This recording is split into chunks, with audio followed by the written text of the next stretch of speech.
Salam Bapak Ibu Saudara yang terkasih Tuhan, berjumpa kembali di channel Studio Kristen. Pada kesempatan ini Bapak Ibu, kita akan melihat seperti apa debat antara Edis melawan polemikus Islam. Mari kita simak dan mendengarkan debat ini. Mulai kepanasan mereka ini ya, mendengarkan debat Edis. Mari kita simak mendengarkan videonya. Tuhan Yesus memberkati kita semua. Ta'ala itu mewahyukan bahasa yang digunakan sesuai dengan bahasa kaumnya. Ini Al-Quran yang menjawab.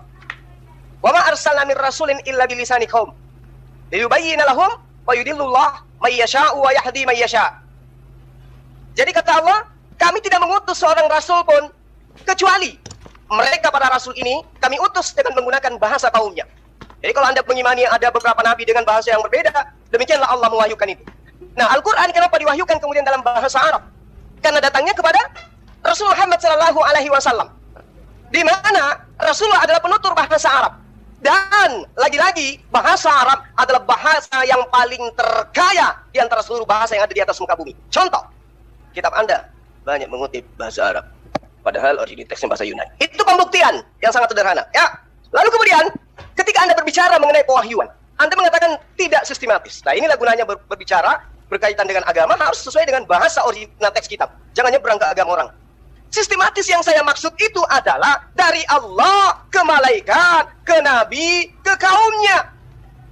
Bukan ke rasul dulu. Sementara ke Tuhannya tidak pernah. Orang yang sudah menusul menjadi manusia tidak pernah berkata, tiba-tiba muncul orang yang mengaku rasul, berkata demikian yang tidak pernah dikatakan oleh sang Tuhan yang dulu sudah jadi manusia. Itu tidak sistematis namanya, nggak nyambung. Yang dikatakan sistematis dari Allah, lalu ke malaikat, sampai kepada para nabi, nabi kepada para sahabatnya, kepada murid-muridnya, muridnya sampai kepada murid-murid, sampai kepada murid, sampai kepada kami hari ini. Itu yang dimaksud sistematis. Lalu kemudian cara pewahyuan Al-Quran, ya, melalui malaikat Allah, itu diterangkan di dalam Al-Quran surah Al-Baqarah. Anda boleh lihat. Wa iz qala rabbuka lil malaikati inni ja'ilun fil ardi khalifah. Jadi Allah itu bisa berfirman langsung kepada malaikat. Lalu kemudian di dalam surah Al-Anfal ayat 12 juga dikatakan hal yang sama. Nah, ini juga dikatakan oleh Allah bisa berfirman langsung kepada para nabi, para rasul.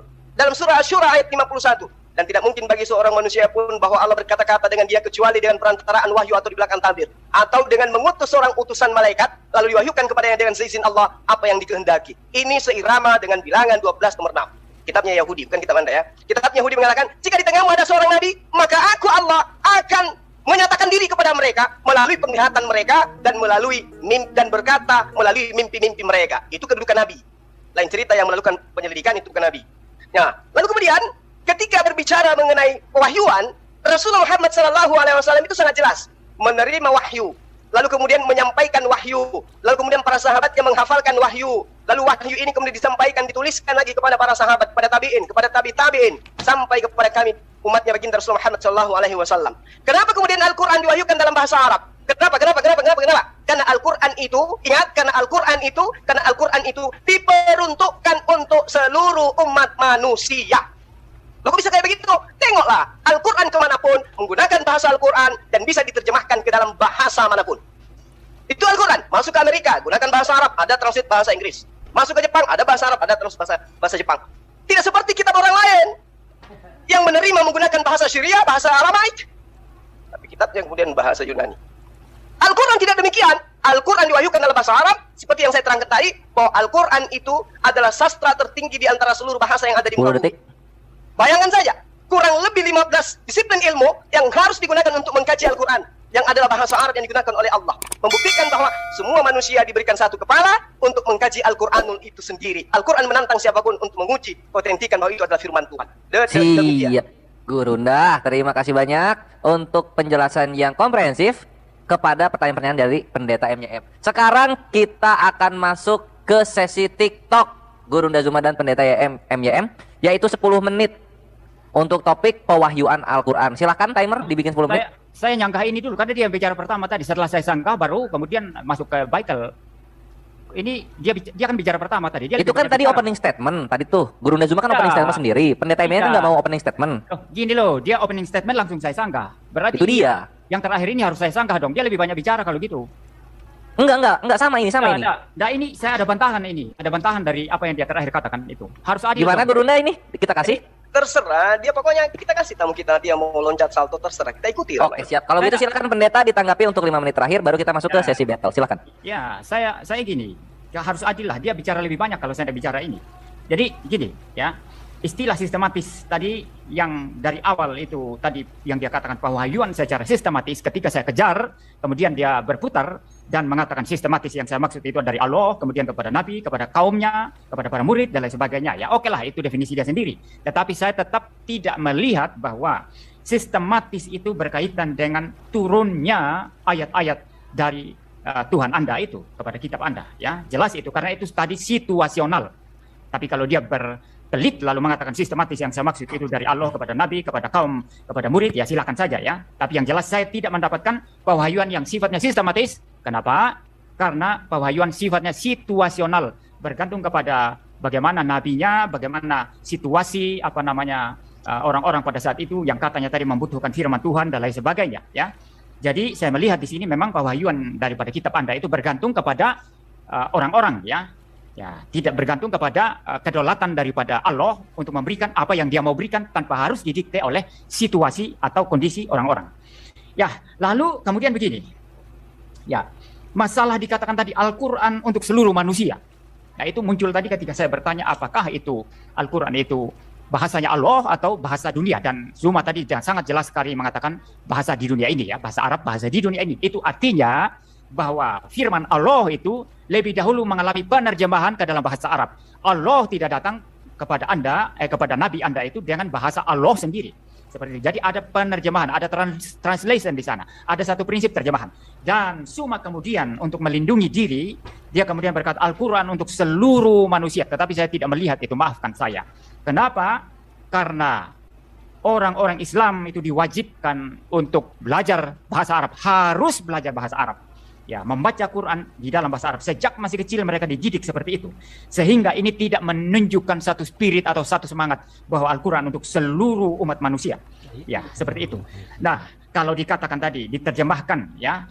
Ya, saya pegang Al-Quran. Ini ada terjemahan Indonesia ini ya. Tetapi apakah Quran diterjemahkan ke dalam bahasa Indonesia dan Al-Quran bahasa Indonesia itu boleh dipakai di masjid, boleh dipakai di mana-mana, atau tetap harus merujuk kepada bahasa aslinya, begitu kan? Itu artinya bahwa terjemahan itu secondary, bukan sesuatu yang penting sekali di dalam iman Islam.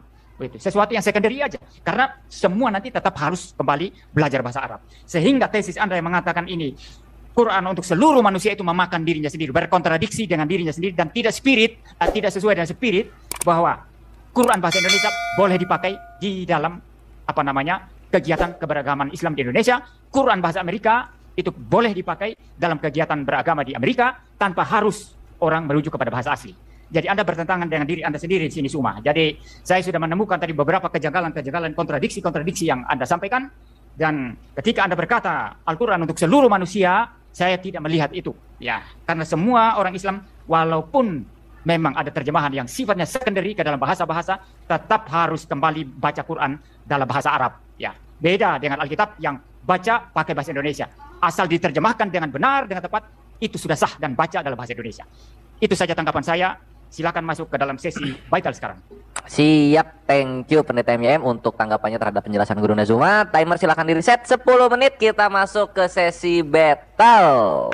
Ikhwani Fisabilillah dan saudara kekristenan, selamat menikmati sesi battle ini. Dan aku menyampaikan ya, setelah sesi battle ini kita akan ada sesi partisipan dari kekristenan. Silakan siapkan 2 orang untuk resen dan bertanya.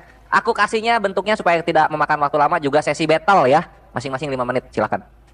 Oke, kalau begitu untuk kedua narasumber, bukan Akhi Farhan, ini untuk kekristenan dulu ya, untuk kekristenan dulu. Oke, kalau begitu silakan mulai berbicara, timer berjalan. Ya, jadi oh ya silakan. Ya, silakan Anda. Oke. Jadi saya katakan kepada ya Pak Pendeta ya, bahwa Al-Qur'anul Karim seperti apa yang Anda katakan tadi, yang Anda uraikan tadi, itu sangat jelas menggunakan bahasa Arab. Itu diperuntukkan kepada seluruh umat manusia. Apa alasannya? Karena Al-Quran ini nantinya akan menjadi sumber hukum kepada siapapun. Itu bisa mencakup kepada siapapun. Hukum-hukum yang ada dalam ajaran agama Islam itu mencakup manusia di atas muka bumi. Siapapun dia. Nah, oleh karena itulah kemudian Al-Quran diwahyukan dalam bahasa Arab untuk agar dipahami oleh seluruh umat manusia. Nah, kalau Anda mengatakan bahwa loh, saya tidak tahu bahasa Arab, nah itulah gunanya untuk belajar, minimal bisa baca. Minimal bisa baca. Nah, itu problemnya Pak Ustadz ya. Jadi, kalau memang Al-Quran untuk seluruh manusia, mestinya terjemahan itu harus sah. Itu. Tapi kan Al-Quran Anda ini kalau dipakai dalam keagamaan Anda, mesti semua orang Islam mulai dari kecil sampai besar itu harus membaca Al-Quran itu dalam bahasa Arab. Entah mereka mengerti atau tidak mengerti. Saya kira ada banyak yang hanya bisa menghafal, tapi mungkin tidak mengerti maknanya. Jadi spirit yang Anda katakan tadi, Al-Quran untuk seluruh manusia, saya tidak menemukan kesesuaian di sana. Saya sama sekali maaf, tidak diyakinkan bahwa Al-Quran untuk seluruh manusia. Karena terjemahan Quran di Indonesia apakah sah dipakai tanpa pakai bahasa Arab? Terjemahan Quran dalam bahasa Inggris apakah sah dipakai tanpa bahasa Arab? Ya, Bagaimana? karena inilah kemudian. Jadi sah. begini Pak, Ya. begini. Kenapa Al-Quran itu ya menggunakan bahasa Arab? Karena Al-Quran itu, bahasa Arab itu memiliki beberapa disiplin ilmu yang kemudian bisa dijadikan sebagai acuan untuk mengkritisi Quran. Ketika Bukan ada itu. Pertanyaan saya bukan itu. Anda sudah melebar ini. Yang saya masalahkan di sini adalah apa? Anda mengatakan Quran untuk seluruh umat manusia, sedangkan seluruh umat manusia ini punya bahasa masing-masing, punya bahkan yang bahasanya sama saja punya logat masing-masing. Dan kalau betul Quran adalah untuk seluruh manusia, mestinya Quran itu sah diterjemahkan. Sehingga Al-Quran yang berbahasa Indonesia itu sah dipakai di Indonesia, Al-Quran yang berbahasa Inggris sah dipakai di Inggris, Al-Quran yang berbahasa Mandarin itu sah dipakai di Cina sana. Kan mestinya begitu, tetapi kan tidak. Semua orang Islam kan harus mempelajari Al-Quran itu dalam bahasa aslinya, dalam bahasa Arab. Sehingga spiritnya, kalau dikatakan Quran untuk seluruh umat manusia, saya tidak percaya itu. Saya tidak percaya itu. Ya, Anda harus membuktikan ini, Ustadz. Anda harus membuktikan ini, Ustadz. Jadi gini, Pak Pendeta. Al-Quran itu dikaji dengan ilmu lugat, ilmu nahu, ilmu sharaf. Nah, ilmu-ilmu ini kemudian digunakan oleh seluruh bahasa di atas muka bumi ini. Bahasa apapun. Ketika mengkaji Quran, mereka bisa menelaah Al-Quran menggunakan bahasa mereka dengan pendekatan disiplin ilmu lugat. Ilmu lugat itu adalah ilmu yang mengetahui arti setiap kata Al-Quran. Nah, apakah bahasa Cina bisa memahami kata Al-Quran? Bisa. Dengan bahasa apa? Dengan bahasa Cina. Tapi dengan standar ilmu lugat. Nggak boleh asal-asal menterjemah. Apakah orang Jepang bisa memahami Al-Quran? Bisa. Mereka menggunakan bahasa mereka dengan disiplin ilmu nahu? Bisa. Apa ilmu nahu? Ilmu tata bahasa. Dengan menggunakan bahasa Jepang. Dengan menggunakan bahasa Jepang, mereka mengurai tata bahasa yang ada dalam Al-Quran. Bisa. Pak Ustadz, untuk mempelajari ilmu tata bahasa itu tidak harus belajar bahasa Arab, Ustadz. Ya, bisa bahasa Yunani, bahasa Inggris, bahasa Indonesia, bahasa Jawa, semua ada tata bahasanya, semua ada grammarnya, semua ada tatanannya masing-masing. Dan saya kira nggak perlu harus merujuk kepada bahasa Arab. Anda hanya pelarian saja ini. Oh, nggak bisa begitu. Sekarang begini. Ya, sekarang saya kasih contoh misalnya. Saya tidak menemukan logika di balik pernyataan Sekarang Anda begini. ini. Ya, saya ambil contoh. Saya kasih contoh. Di dalam kitab Anda, kitab terakhir, itu bukan wahyu namanya. Bukan kitab wahyu itu, Pak. Itu adalah kitab Apokalips. Nah, sekarang coba Anda urai Apokalips itu apa? Apakah bisa sampai kepada yang dikatakan wahyu atau tidak? Itu pertanyaan nanti kalau kita bahas Alkitab. Maka dari itulah, Anda tidak mampu menjawab itu. Kenapa? Ya, inilah kenapa Al-Quran diwahyukan dalam bahasa Arab. Kenapa? Karena kata per kata bisa diurai dengan disiplin ilmu yang disebut ilmu sharaf, ilmu nahwu, di mana semua bahasa bisa mengkaji Al-Quran dengan pendekatan ilmu yang saya maksud. Sementara kitab Anda nggak bisa. Ada yang dikatakan ilmu istiqaq. Istiqaq ini adalah akar kata dalam bahasa Al-Quran. Kita kembali kepada topiknya, Ustadz. Yang saya maksud tadi itu ya, Anda belum jawab itu. Anda menghindar ke ilmu-ilmu ini loh. Anda bilang Al-Quran untuk semua Kenapa orang. menggunakan bahasa Arab? Karena bahasa Arab itu bisa diurai dengan ilmu tadi. Bentar dulu, bukan itu. Serangan saya terhadap Anda tadi bukan itu. Yang saya maksud tadi Anda itu bukan serangan bagi saya. Quran itu adalah untuk semua manusia. Kenapa kalau begitu tidak boleh terjemahan bahasa Indonesia Quran itu dipakai secara sah untuk keagamaan Islam di Indonesia misalnya? Kenapa harus tetap merujuk kepada bahasa Arab? Jawab ini saja. Anda harus jawab ini. Anda harus jawab ini. Ya. Betul. Ketika Al-Quran menerangkan zalikal kitabu la raiba fihi hudal lil muttaqin. Ini contoh. Di dalam kata ini tidak ada kata Al-Quran. Zalikal kitabu la raiba fihi hudal lil muttaqin. Tidak ada kata Al-Quran. Tapi terjemahannya kemudian kitab Al-Quran ini ya tidak ada keraguan di dalamnya, petunjuk bagi mereka yang bertakwa. Lalu bagaimana kemudian orang Indonesia bisa tahu bahwa ternyata yang dimaksud kitab di sini adalah Al-Quran? Pembahasannya kemudian berasal dari kata takwa. Orang takwa itu meliputi Anda tidak menjawab pertanyaan saya. Anda yang tidak memahami penjelasan saya. Anda tidak menjawab pertanyaan. Yang saya maksud tadi dari pertanyaan saya itu adalah kamu percaya Al-Quran untuk seluruh manusia. Pertanyaan saya, kalau untuk seluruh manusia, mengapa terjemahan Quran dalam bahasa Indonesia atau terjemahan Quran dalam bahasa Madura atau Amerika atau Inggris itu tidak sah dipakai? Ya, Mengapa harus tetap merujuk kepada bahasa asli, bahasa Arab? Betul. Nah, ini pertanyaan yang sangat bagus. Kenapa, Bapak? Karena Allah mewahyukan dengan menggunakan bahasa Arab. Karena Kalam itu. Allah dengan bahasa Arab. Karena Sementara itu. bahasa Indonesia, dengar dulu Bapak, bahasa Indonesia itu bukan bahasa Allah, bukan bahasa yang digunakan untuk mewahyukan Loh, Al-Quran. bukan bahasa Allah. Anda Iya. mulai berkontradiksi lagi tadi. Katanya tadi bahasa Arab itu bahasa Kan ada manusia rasul di muka bumi. diutus ke orang Iya. Indonesia, Pak. Sekarang bahasa Al-Quran Allah. menerangkan Allah mengutus para nabi dengan menggunakan bahasa kaumnya. Emang ada Anda- nabi yang diutus? Ada Anda rasul sudah- ke Indonesia selain Luka? Kontradiksi Anda dari tadi sudah banyak, Ustadz ya. Anda ingin mengatakan mengakui tadi Luka itu nabi bahasa Anda ya? Arab itu adalah bahasa manusia. Sekarang bahasa Allah ya. Ya, jadi Wa ma arsalna mir rasulin gini loh. illa bilisani Gini loh yang saya qaumi. maksud. Gini loh Allah yang saya mewahyukan sebuah firman kepada nabinya berdasarkan kaumnya. Kalau Anda Iya. mengatakan harus menggunakan bahasa Indonesia, dengan kata lain Anda Saya mengakui tidak nabinya mengatakan- orang Kristen adalah Luga yang Anda bisa bahasa ngawur. Indonesia. Anda ngawur Gimana? di sini. Anda ngawur di sini. Saya tidak Sementara mengatakan- Al-Quran menerangkan, ya ayuhan Dengar nas. saya dulu. Saya tidak mengatakan Allahmu itu harus mewahyukan firman-Nya dalam bahasa Indonesia. Bukan itu poin saya. Poin saya adalah apa? Kalau memang Quran Anda itu untuk seluruh umat manusia, kenapa terjemahan Al-Quran dalam bahasa Indonesia itu tidak boleh sah? Tidak sah dipakai dalam keagamaan di Indonesia, keagamaan Islam. Mengapa harus tetap merujuk kepada bahasa asli? Itu pertanyaan saya. Pertanyaannya, karena kalam Allah adalah kalamullah. Perkataan manusia adalah perkataan manusia. Jawabannya, Terjemahan Al-Quran, yang saya- dengar. Yang saya tangkap dari Dengar, seluruh. Anda nggak paham perkataan Dengar saya. dulu. Kalau memang Dengar kalimat-kalimat dulu. saya kalimat tinggi, hanya orang yang punya Kalimat pengertian tinggi yang bisa Dan memahami. Dengar. terlalu Dengarkan rendah saya kalimat dulu, Anda. Anda bertanya, saya yang menjelaskan. Anda Nanti giliran Anda gini menjelaskan. loh, gini loh. Ketika masa Bible, nanti Anda keteteran. Gini loh, Hati-hati gini loh. dulu, tunggu, sabar. Bahasa Gini loh. manusia dengan Al-Quran bahasa Anda, Tuhan ya, itu Al-Quran beda. Anda diberikan kepada orang Arab saja, maka tidak boleh diterjemahkan ke dalam bahasa mana. Karena itulah ada disiplin harus ilmu yang belajar menjelaskan bahasa Arab. itu, yang saya sebutkan tadi. Berarti Jadi tidak bahasa bebas, manusia, kan? Tidak bebas dengarkan. dipelajari oleh orang-orang dalam bahasa Terjemahan masing-masing. itu Bapak adalah upaya manusia untuk mengetahui makna yang terkandung dari firman Tuhan. Yang saya tanyakan kenapa tidak sah dipakai? Tidak Hanya sah terjemahan karena saja. itu bukan firman Tuhan Bapak. Itu adalah perkataan manusia yang merupakan hasil upaya untuk memahami Loh, perkataan Tuhan. kalau begitu hanya untuk orang Arab berarti. Oh, nggak Anda- bisa. Buktinya Berarti Al-Quran gini kami loh, pahami. Anda harus memaksa semua manusia belajar Buktinya bahasa seluruh Arab. dunia Konyol. umat Islam paham Al-Quran. Iya, terima kasih untuk kedua narasumber. Masya Allah, puji Tuhan. Ini sangat seru sekali ya, argumennya langsung diuji dan pertanyaan langsung di counter. Jadi saling berbantah-bantahan dalam sesi battle ini. Seru, tapi sayangnya waktu habis sehingga kita mesti laju ke ke segmen berikutnya, yaitu segmen dari partisipan tapi bukan muslim. Ini apanya untuk kedua narasumber, aku langsung mute karena waktu udah habis ini dua-duanya.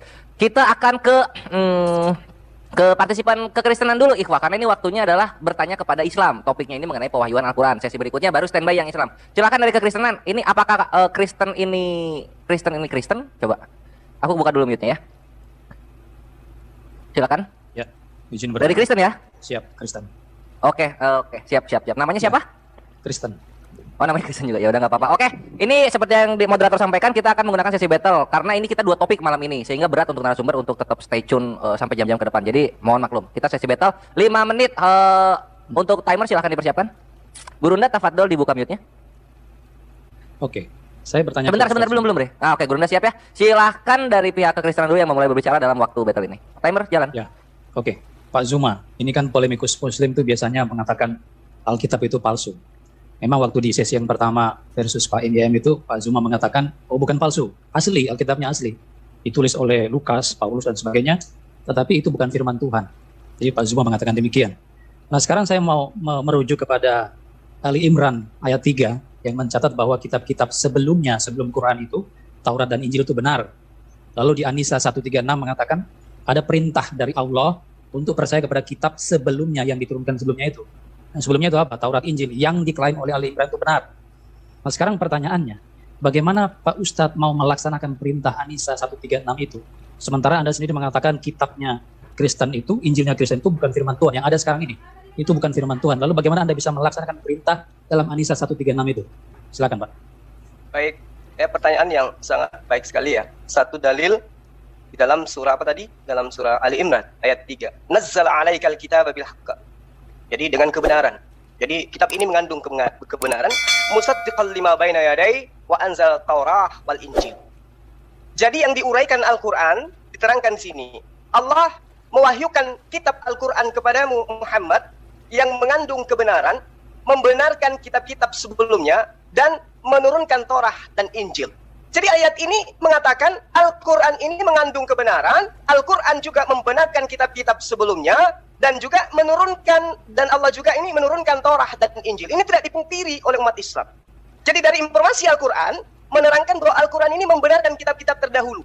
Bagaimana dengan kitab terdahulu? Allah juga menjelaskan dalam ayat Al-Quran, diterangkan, Innal ladina yaktumuna ma anzalallahu minal kitab, wa yastaru bihi thamanan qalila. Jadi kitab-kitab terdahulu itu dibenarkan oleh Allah. Nah, pembenaran ini, itu ruang lingkupnya bukan berarti kitab tersebut itu benar. Dalam arti kata, tidak akan mungkin diselewengkan oleh orang-orang yang didatangkan kepada mereka. Bukan begitu. Kebenaran yang dimaksud adalah bahwa kaum terdahulu itu telah diberikan kitab Torah dan juga Injil kepada mereka. Namun, diurai kemudian oleh Allah bahwa mereka ini, kaum terdahulu, gemar kemudian menyembunyikan apa yang didatangkan oleh Allah kepada mereka. Ini yang perlu sahabat pahami. Ya ahlal kitab, lima takfuruna bi ayatillah wa antum tashhadun. Hai ahli kitab, mengapa engkau mengingkari ayat-ayat Allah padahal kamu mengetahui kebenarannya?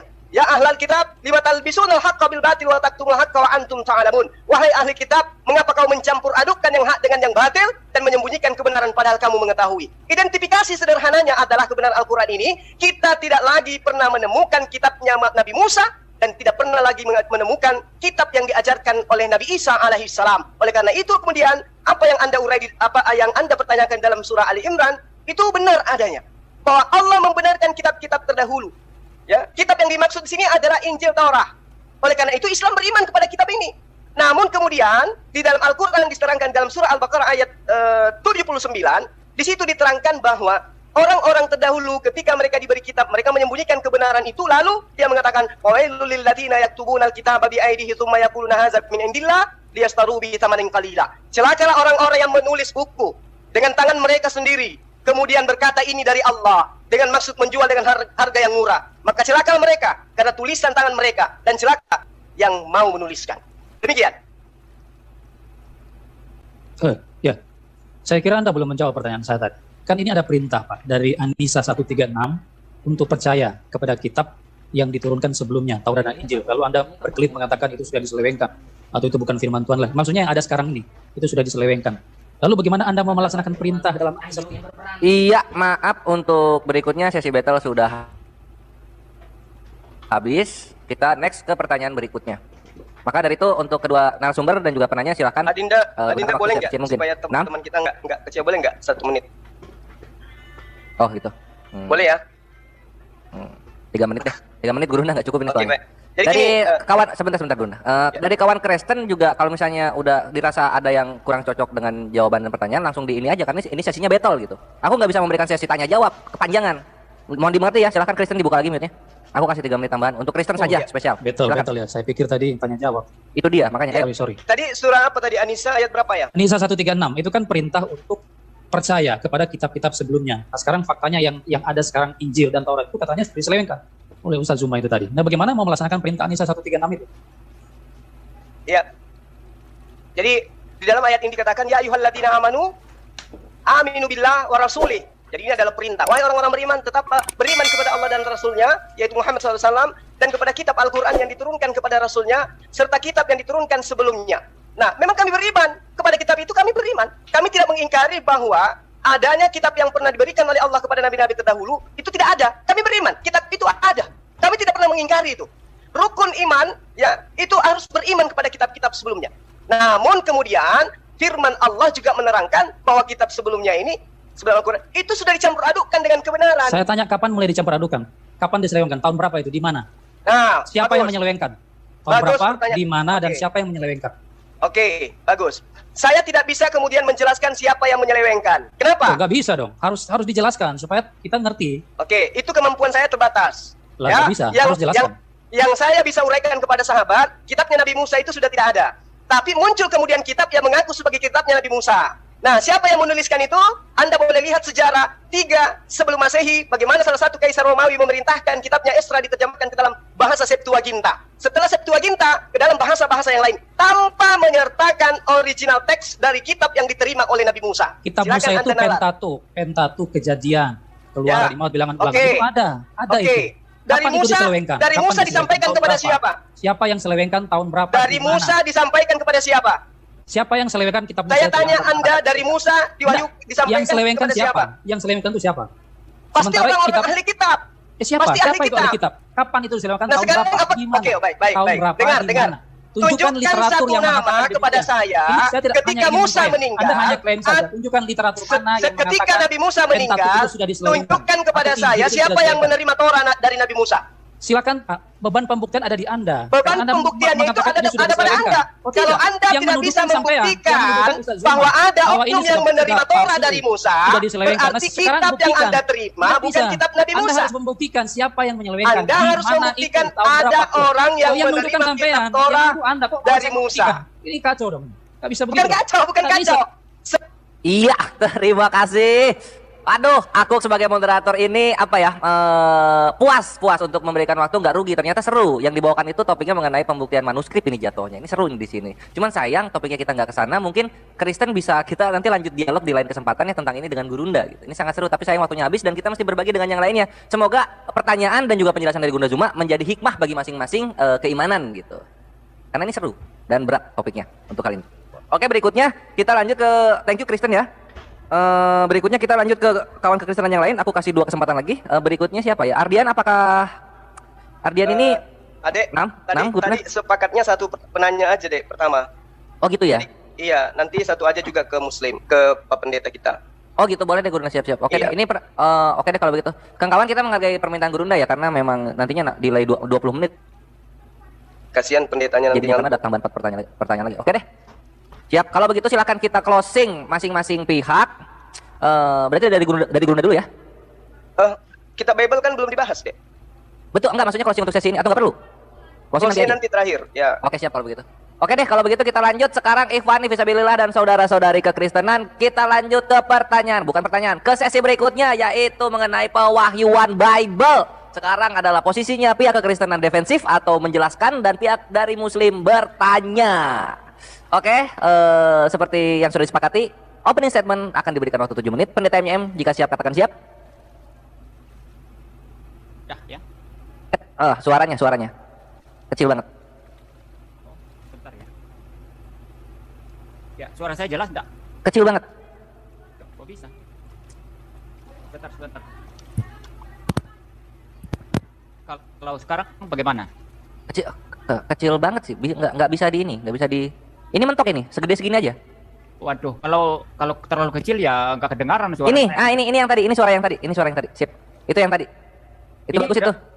Ini udah bagus ya? Sip, cakep. Ya, baik. Udah siap ya? Ya. Oke, timer berjalan ketika pendeta mulai opening statement. Silakan. Ya, baik. Pewahyuan di dalam pengertian Kristen itu sama sekali berbeda dengan apa yang menjadi pewahyuan sebagaimana dijelaskan oleh Ustadz Zuma tadi dari pihak Islam. Dan saya juga tidak yakin apakah semua orang Islam itu sepakat dengan Zuma, tetapi yang jelas saya akan hanya menanggapi Zuma di sini ya. Nah, kalau Kristen itu pewahyuan Alkitab itu di dalam pengertian Allah Tuhan memberikan firman-Nya kepada manusia itu dalam pengertian yang menerima itu hanya para nabi perjanjian lama dan rasul perjanjian baru. Nah, dan pemberian wahyu oleh Tuhan itu ada yang sifatnya itu langsung ya, mereka menulis ya seperti itu, tetapi nanti itu ada satu jenis yang lain yang disebut sebagai pengilhaman. Nanti saya akan menjelaskan itu pengilhaman apa ya. Jadi dua istilah ini baik revelation atau pewahyuan dengan istilah pengilhaman itu berbeda ya. Nah, kalau pewahyuan ini diberikan kepada para nabi dan para rasul sehingga mereka menulis firman Allah itu. Nah, tetapi di dalam Alkitab ada juga yang bukan nabi juga bukan rasul, tapi mereka menulis firman Allah. Nah, misalnya kalau dalam perjanjian lama itu ada penulis kitab Esther itu Mordekai ya, itu bukan nabi ya, tapi dia menulis ya. Ada juga dalam perjanjian baru misalnya Lukas menulis Injil Lukas itu bukan rasul, ya. Ada juga misalnya Yudas, Yakobus itu bukan rasul mereka. Tetapi mengapa tulisan mereka disebut firman Allah? Karena mereka mendapat pengilhaman. Kalau pewahyuan tadi itu adalah bagaimana Tuhan mengkomunikasikan firman-Nya kepada para nabi dan para rasul. Sehingga tadinya para nabi, para rasul tidak memahami apa kehendak Tuhan, apa isi hati Tuhan, maka melalui pewahyuan itu mereka sekarang jadi paham. Nah, kalau pengilhaman ini, ya misalnya yang didapat Lukas dan juga misalnya Mordekai dalam perjanjian lama, atau Yakobus atau Yudas, ya maka mereka itu mendapatkan pengilhaman. Artinya mereka menulis, dan ketika mereka menulis, misalnya hasil penelitian mereka, ya Lukas misalnya jelas sekali berkata, itu menulis kepada Theophilus bahwa dia menyelidiki segala sesuatu lalu menuliskan itu kepada Theophilus, ya. Seluruh yang ditulis oleh Lukas itu diinspirasikan atau diilhamkan oleh Roh Kudus. Ya, jadi dia bukan ngarang sendiri, ngarang bebas, tapi karena diilhamkan oleh Roh Kudus, maka dia menulis dan hasilnya tulisannya itu adalah tulisan yang infallible dan inerrant. Tidak bersalah dan tidak menyesatkan.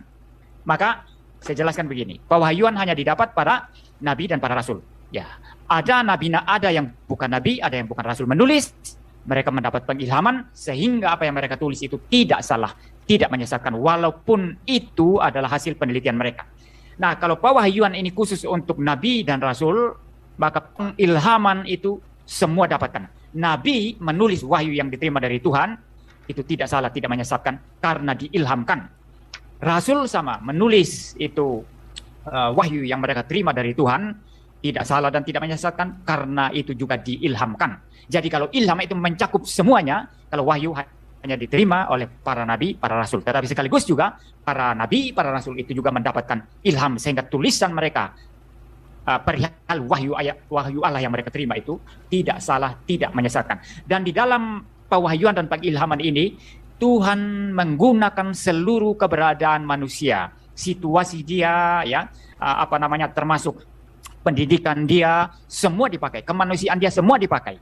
Ya, tetapi karena Roh Kudus memimpin, mengilhamkan, menginspirasikan, maka seluruh yang mereka tulis itu tidak salah, tidak menyesatkan. Dan ini merujuk kepada naskah asli Alkitab yang otograf.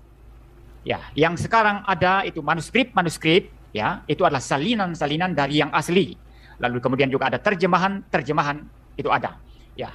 Nah, kalau yang otograf, naskah asli Alkitab, kita katakan tidak salah, tidak menyesatkan. Tetapi kalau salinan, mungkin ada kekeliruan. Tetapi justru karena ada banyak manuskrip, maka bisa dibanding-bandingkan seperti itu. Lalu kemudian terjemahan juga sama. Bisa saja satu kata diterjemahkan secara keliru. Seperti misalnya di LAI, ada mungkin 1-2 kata tertentu yang saya tidak sepakat terjemahannya, ya. Tetapi saya bisa membandingkan dengan versi-versi lain dalam Alkitab. Ya, misalnya versi King James dalam bahasa Inggris, NIV atau versi-versi lain, ya. Nah, mengapa begitu? Karena memang Alkitab ini diberikan untuk manusia, ya, dengan inspirasi Roh Kudus, lalu kemudian disalin, kemudian diterjemahkan ke dalam berbagai bahasa untuk dipahami semua orang. Karena Alkitab untuk semua orang, semua bahasa. Gurunda Zuma, waktu siap Gurunda silahkan. Ya, saya langsung bertanya. Betul. Silakan. Oke, baik. Anda mengatakan lagi-lagi ilham dan wahyu. Tapi Anda tidak bisa mengurai dari mana Anda mendapatkan kata yang sumbernya hanya ada dalam Al-Quran. 2 kata ini hanya ada dalam Al-Quran dan tidak ditemukan di dalam kitab manapun, kecuali kitabnya orang Kristen di Indonesia. Karena latah dengan Al-Quran. Jadi, ketika Anda mengurai, pengilhaman hanya diberikan kepada nabi dan rasul, tidak diberikan kepada yang lain. Tetapi ada bukan nabi, bukan rasul menerima pengilhaman, yaitu oleh Roh Kudus. Ini perkataan orang yang apa ini namanya ini? Pertanyaan saya kepada Anda mengatakan Lukas bukan nabi. Nah, kalau Lukas bukan nabi, lalu tulisan yang Anda katakan dari Roh Kudus, di mana diterangkan di dalam pengajaran Lukas, aku menuliskan dari pengilhaman Roh Kudus. Itu Lukas tuliskan di mana? Kedua, Yesus itu Anda imani adalah firman yang menjadi manusia dan kelak kemudian menjadi manusia selama-lamanya, kekal. Tidak akan mati. Continue dia sebagai manusia. Ini sang firman telah datang ke atas muka bumi. Kenapa sang firman tidak menyampaikan firman kepada Lukas? Kenapa sang firman tidak menyampaikan firman kepada Markus? Kenapa? Sementara Yesus adalah jalan keselamatan dan hidup. Yesus adalah sang firman yang mengatakan dirinya tidak berkata-kata dari dirinya sendiri, melainkan dari apa yang diperintahkan oleh Allah untuk ia katakan dan ia sampaikan. Itu posisi Yesus. Dan kita tidak menemukan kitabnya sampai hari ini. Kita tidak menemukan pengajaran Yesus sampai hari ini. Tapi Lukas, dengan ketebalan 1 jengkal buku, itu berkata-kata entah dari siapa. Yesus tidak berkata-kata dari dirinya sendiri, tetapi Lukas berkata-kata entah dari mana. Kalau Anda mengatakan itu dari Roh Kudus, bagaimana sistematikanya? Bagaimana cara pewahyuannya? Kalau dia melakukan penyelidikan, berarti yang Anda maksud Roh Kudus ini adalah orang-orang yang memberikan informasi kepada Lukas. Ingat, Lukas mengakui menuliskan kitabnya berdasarkan hasil penyelidikan. Penyelidikan berarti melibatkan banyak orang. Orang-orang ini sebagai sumber, Anda katakan Roh Kudus atau apa? Silakan Anda urai. Pertanyaan saya yang selanjutnya, mudah-mudahan Anda bisa. Di dalam kitab Anda diterangkan Wahyu 1 nomor 1 yang bukan Wahyu, tapi adalah Apokalips. Di situ diterangkan bahwa inilah Wahyu Yesus Kristus yang difirmankan, yang dikaruniakan oleh Allah kepadanya. Catat. Kedua, segala firman yang kau berikan kepadaku telah kusampaikan kepada mereka. Pertanyaan saya kepada Bapak sebagai orang yang doktor teologi, tunjukkan kepada saya wahyu pertama yang diterima oleh Yesus dari Bapa yang ada di langit. Silakan. Sudah selesai? Masih Ya. ada 1,5 menit, Gurunda. Oke, jadi saya ulang lagi. Yesus dikatakan oleh pengarang kitab Anda di dalam kitab Apokalips, ya, yang kemudian diganti menjadi Wahyu biar seakan-akan kayak Al-Quran. Itu mengatakan inilah Wahyu Yesus Kristus yang diterima, yang dikaruniakan oleh Bapa kepadanya agar Yesus sampaikan kepada hamba-hambanya Bapa. Nah, kalau Yesus di dalam menerima wahyu tidak berkata-kata dari dirinya sendiri, lalu kemudian dia berkata hanya berdasarkan terhadap apa yang diperintahkan untuk ia katakan. Begitu juga tentang Roh Kudus yang diceritakan Yesus dalam Yohanes 16 nomor 7 sampai nomor 15, bahwa ketika Roh Penghibur itu datang, dia tidak berkata-kata dari dirinya sendiri, melainkan dia berkata dari apa yang diperintahkan untuk ia katakan. Yesus dan Roh Kudus tidak berkata-kata dari dirinya sendiri. Lukas menuliskan hasil penyelidikan. Dari mana dia mendapatkan hasil penyelidikan tersebut? Itu yang pertama. Kedua, mana wahyu yang Yesus pertama kali terima? Seperti di Al-Quran, Iqra bismi rabbikal ladzi khalaq adalah wahyu pertama yang diterima oleh baginda Rasul Muhammad SAW. Tunjukkan kepada saya sekarang yang mana wahyu pertama yang diterima Yesus dari Tuhannya. Demikian. Silakan. Iya, waktu dicukupkan saja. Dan dari bantahan dan juga serangan Gurunda kepada Pendeta MYM, kita mendapatkan 3 pertanyaan. Pendeta MYM mau disimak ya. Yang pertama, Lukas dapat berita dari mana? Yang kedua, aku lupa Gurunda apa ya yang kedua ya? Dua aja nanti. Oke, kalau begitu. Berat. Yang pertama, Lukas dapat berita dari mana? Yang kedua, tunjukkan wahyu pertama dari Bapa kepada Yesus. Pendeta MYM bisa ditangkap pertanyaannya? Ya, ya. Oke, kalau begitu silahkan menjawab waktu berjalan ketika Pendeta MYM berbicara. Silahkan. Ya, seperti biasa lah ya, Suma itu tidak memahami argumentasi lalu kemudian menyerang Kristen dengan pemikiran dia sendiri tentang Kristen. Dia membuat karikatur begitu.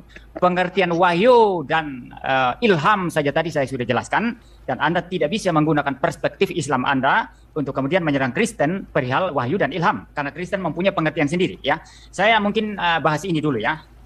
Apa istilahnya katanya ya? Prinsip Alkitab itu terjemahan. Maka istilah wahyu itu dapat dari bahasa Arab, tidak masalah ya. Tapi dalam bahasa aslinya wahyu itu ada banyak istilah ya. Di dalam bahasa Ibrani ada istilah galah, ada istilah ra'a, ada istilah yada ya.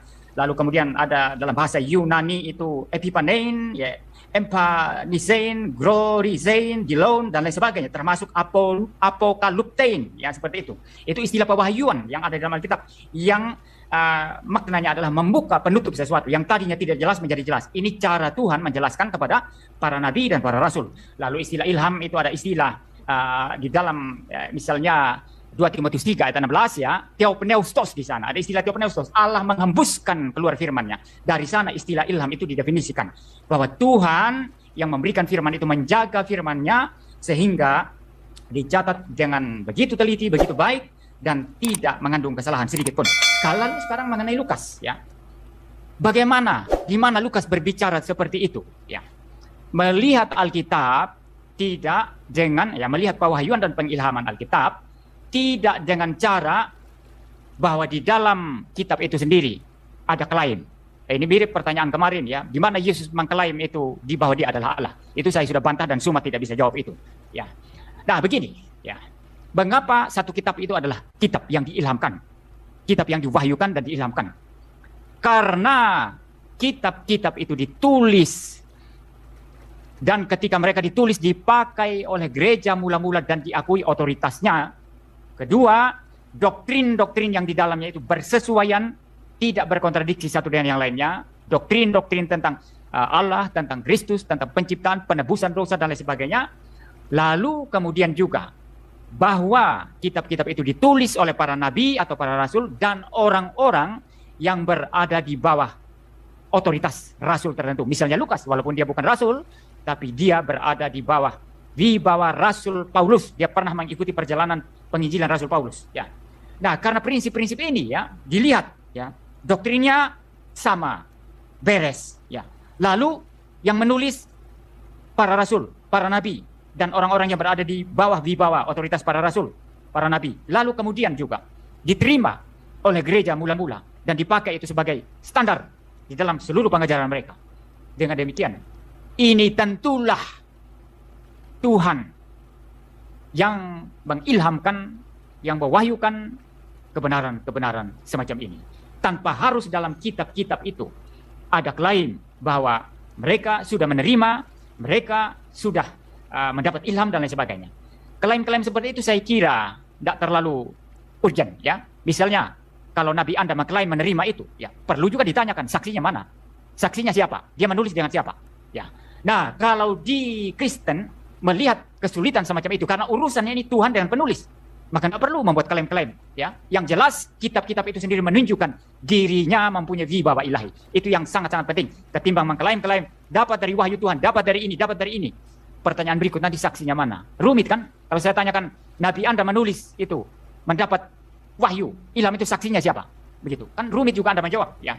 Nah, Alkitab tidak mementingkan hal-hal yang tidak urgent seperti itu dan lebih mementingkan bahwa kitab-kitab itu sendiri menyatakan otoritas ilahi. Iya, thank you. Kitab-kitab itu menyatakan otoritas ilahi. Kalimat tersebut mengakhiri waktu dan juga penjelasan dari Pendeta MYM terhadap pertanyaan Guru Zuma. Kita berikan lagi kepada Gurunda untuk memberikan tanggapan berikutnya. Silakan Gurunda. Waktu berjalan waktu berjalan ketika Gurunda berbicara. Wow, keren sekali. Ternyata penulis dikatakan menerima ilham dari Tuhan dikarenakan tulisan mereka dipakai oleh gereja. Wah, mantap. Lalu Bapak sebagai orang yang katanya ada 3 alasan tadi. Maaf, saya potong. Ada 3 alasan tadi, jangan hanya 1.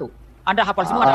Maaf. Dan nanti untuk apa? Untuk menyangga argumen mereka di waktunya Saya belum sampai, nggak mungkin langsung ketiganya saya katakan, Bapak. Sabar. Ya. Dilanjut lagi, silakan, timer jalankan. Lulus S3 teolog, apokalips itu adalah membuka penutup cadar. Sementara ilham, wahyu adalah bisikan dari langit, dari Allah melalui perantaraan para malaikat kepada penulis. Harus Anda bedakan itu. Oleh karena itulah kemudian ketika saya tanya, siapa, dari mana sumbernya? Anda mengatakan prosesnya ilham itu ditulis dan dipakai gereja. Tidak bertentangan, tidak kontradiksi. Nanti kita buktikan, Pak, kekacauan demi kekacauan yang ditorehkan dalam kitab Anda. Lalu kemudian ketika Anda mengatakan itu adalah sesuatu yang tidak penting, tidak urgent, kata Anda. Loh, bagaimana Anda bisa mengatakan itu adalah firman Tuhan, sementara asal-usulnya Anda nggak tahu? Hanya karena dasar dipakai oleh gereja pada awal mula. Oh, ini pasti ilham Tuhan. Gimana Anda bisa memahami sebuah pernyataan bahwa ini adalah firman Tuhan, diilhamkan oleh Tuhan, sementara Anda tidak punya ilmu untuk sampai ke sana? Ada pemberitaan, tapi tidak tahu dari mana asal-usulnya.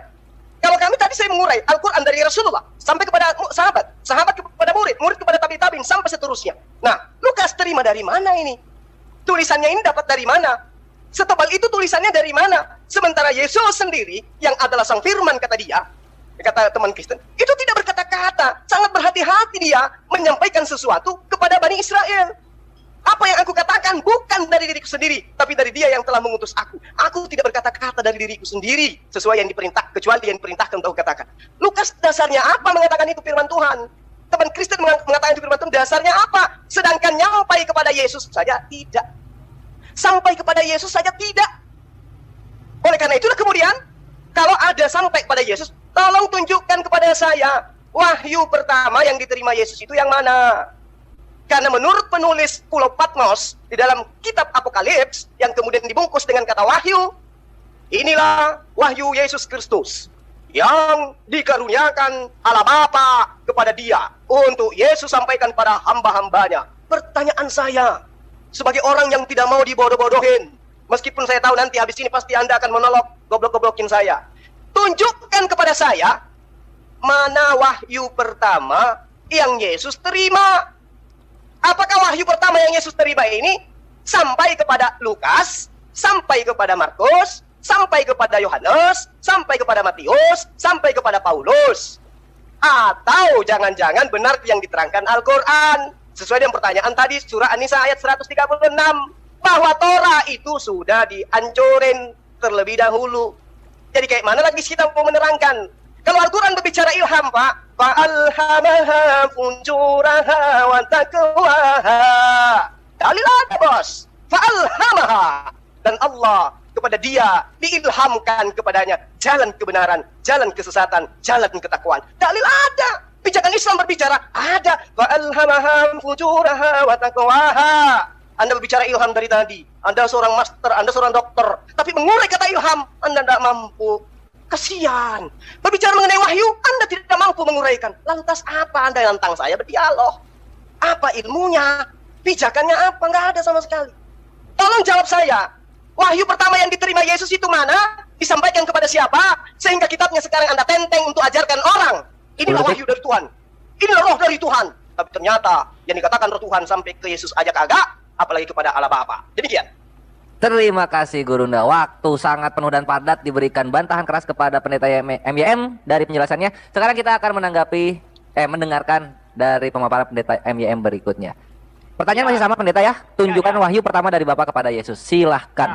Ada banyak pertanyaan tadi, saya jawab semuanya. Jadi gini, itu dia memuntahkan, Ustaz Subhan memuntahkan ketidakmengertiannya terhadap iman Kristen, terhadap penjelasan saya. Dia pakai istilah ilham dari pengertian Islam Anda. Salah Anda, ngawur ada itu. Ya. Istilah ilham itu dari bahasa Yunani diterjemahkan ke dalam bahasa Inggris inspiration dan diterjemahkan ke dalam bahasa Indonesia ilham. Itu pengertian. Theopneustos tadi. Allah menghembuskan firman-Nya, sebul firman-Nya. Lalu istilah wahyu, apokaliptein misalnya, apokalipsis, apokaliptein. Itu diterjemahkan ke dalam bahasa Inggris itu revelation dan terjemahkan dalam bahasa Indonesia itu wahyu. Dan kalau begitu Anda tidak memahami istilah ilham dan wahyu dari pengertian Islam Arab Anda.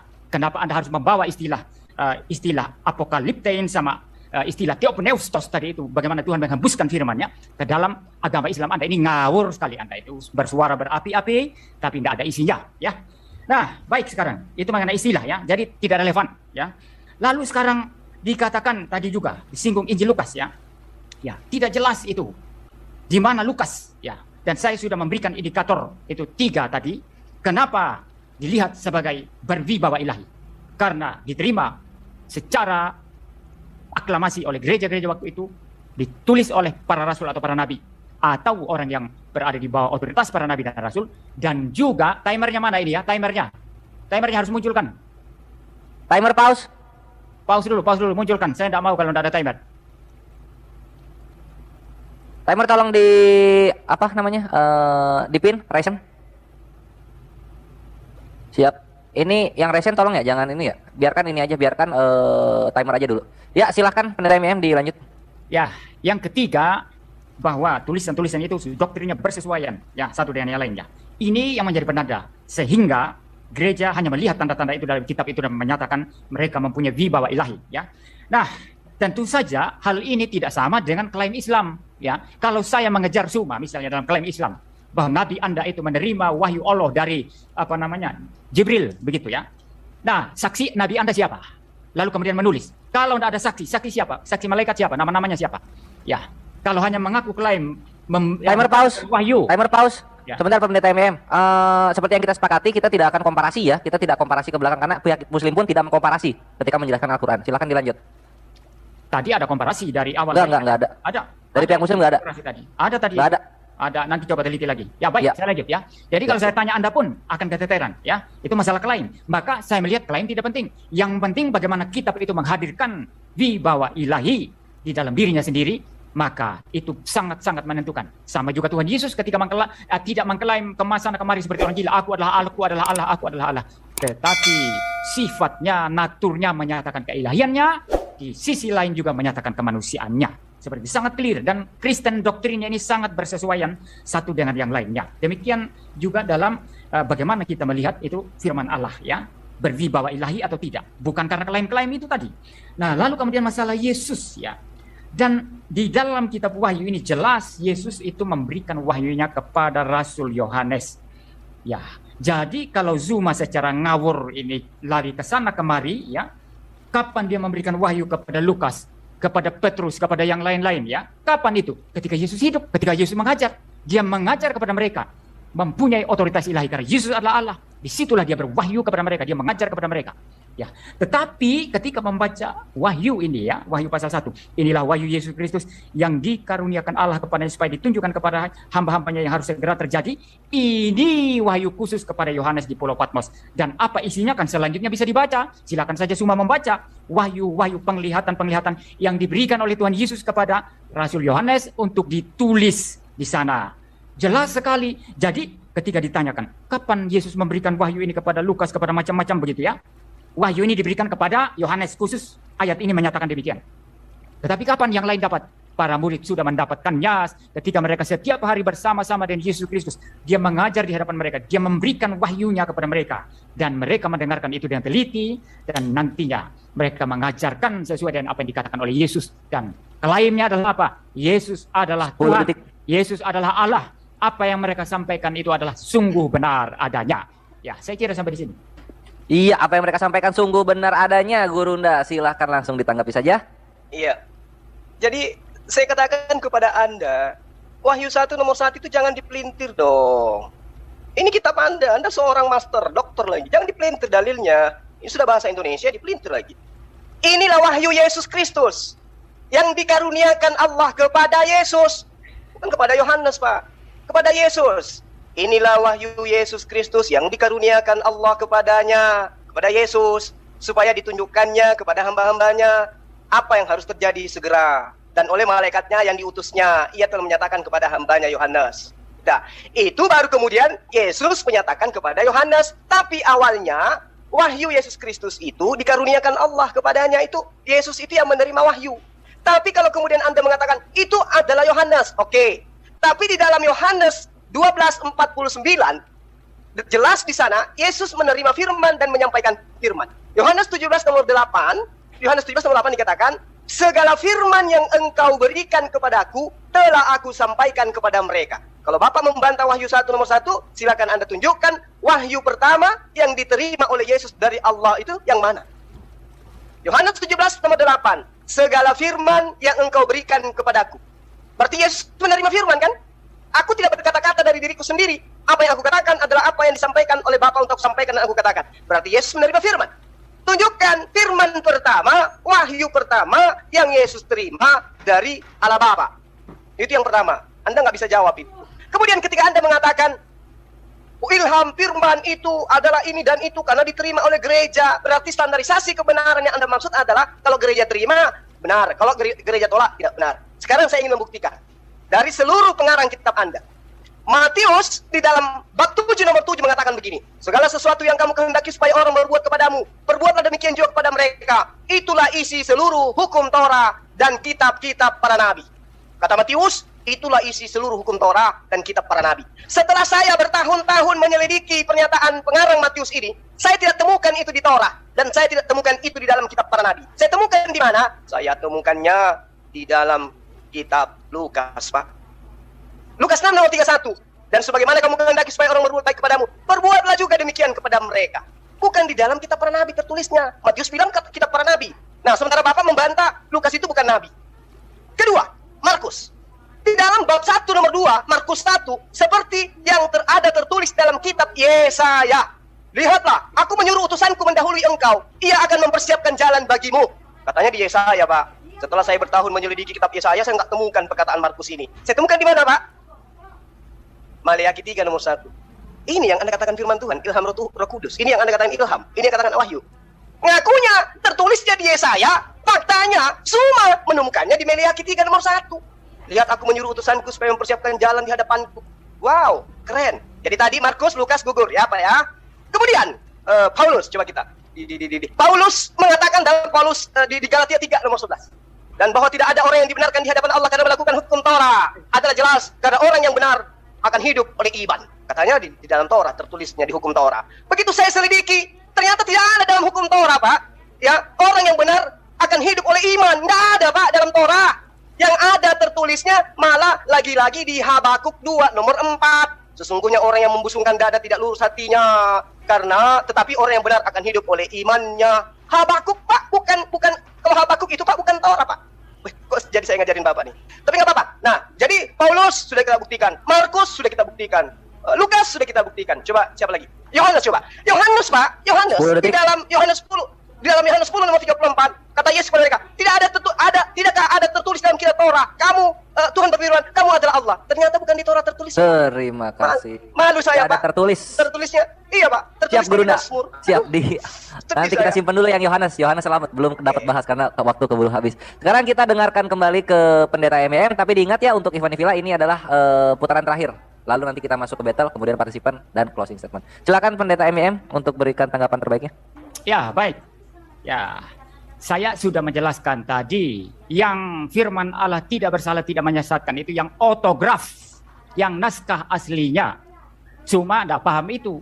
Ya, dia berbicara tentang Alkitab yang dipegang sekarang, yang itu dari manuskrip-manuskrip yang saya sudah akui tadi. Saya tidak membantah bahwa dalam menerjemahkan itu bisa keliru, mungkin dalam pengutipan itu bisa keliru. Ini satu prinsip penting, ya. Lalu kemudian, ya, mengenai Lukas dan lain sebagainya tadi, ya, tulisan mereka itu diakui karena mempunyai wibawa rasul, di bawah bimbingan rasul. Dan di dalam perjanjian lama itu kalau ada misalnya Mordekai, itu di bawah bimbingan atau di bawah otoritas itu nabi, ya, begitu ya. Nah, sekarang saya berdasarkan argumentasi ini, saya menjelaskan mengenai Alkitab ini, bagaimana dia itu diwahyukan, ya, bagaimana dia diilhamkan, dan semua itu menanggapi sesuai dengan perspektif Islam dia, dan dia tidak coba memahami perspektif saya lalu membantah saya dari perspektif saya. Saya tidak menemukan itu. Kalau Anda tadi seluruh argumentasi Anda itu yang saya pakai untuk melawan Anda. Anda tidak melakukan itu. Anda lari ke sana kemari saja, ya. Lalu saya tertarik untuk membahas mengenai Yesus, ya. Ini dalam kitab Wahyu, Yesus itu terima wahyu yang dikaruniakan Allah kepadanya. Dia menarik lagi, ingin berdebat tentang apakah Yesus Allah atau tidak. Kalau dia mereview ulang seluruh penjelasan saya sebetulnya sangat-sangat detail dan sangat-sangat jelas. Tapi cuma memang ini saya rasa berat otaknya untuk memahami penjelasan orang lain dan hanya bermain-main dengan karikaturnya sendiri untuk kemudian menyerang karikaturnya sendiri. Nah, dikatakan di sini, inilah wahyu Yesus Kristus. Wahyunya siapa ini? Wahyu Yesus Kristus. Lalu ada kalimat selanjutnya, kata-kata selanjutnya, yang dikaruniakan Allah kepadanya. Kalau Anda memperhatikan baik-baik penjelasan saya waktu kita debat minggu lalu, saya sudah mengatakan bahwa Yesus itu diutus datang ke dalam dunia, mengambil natur manusia sehingga dia adalah manusia sepenuhnya, dan di dalam natur manusianya itu dia menjalankan tugas penebusan. Dia hanya mendengar apa yang dikatakan oleh yang mengutus, yaitu Allah Bapa.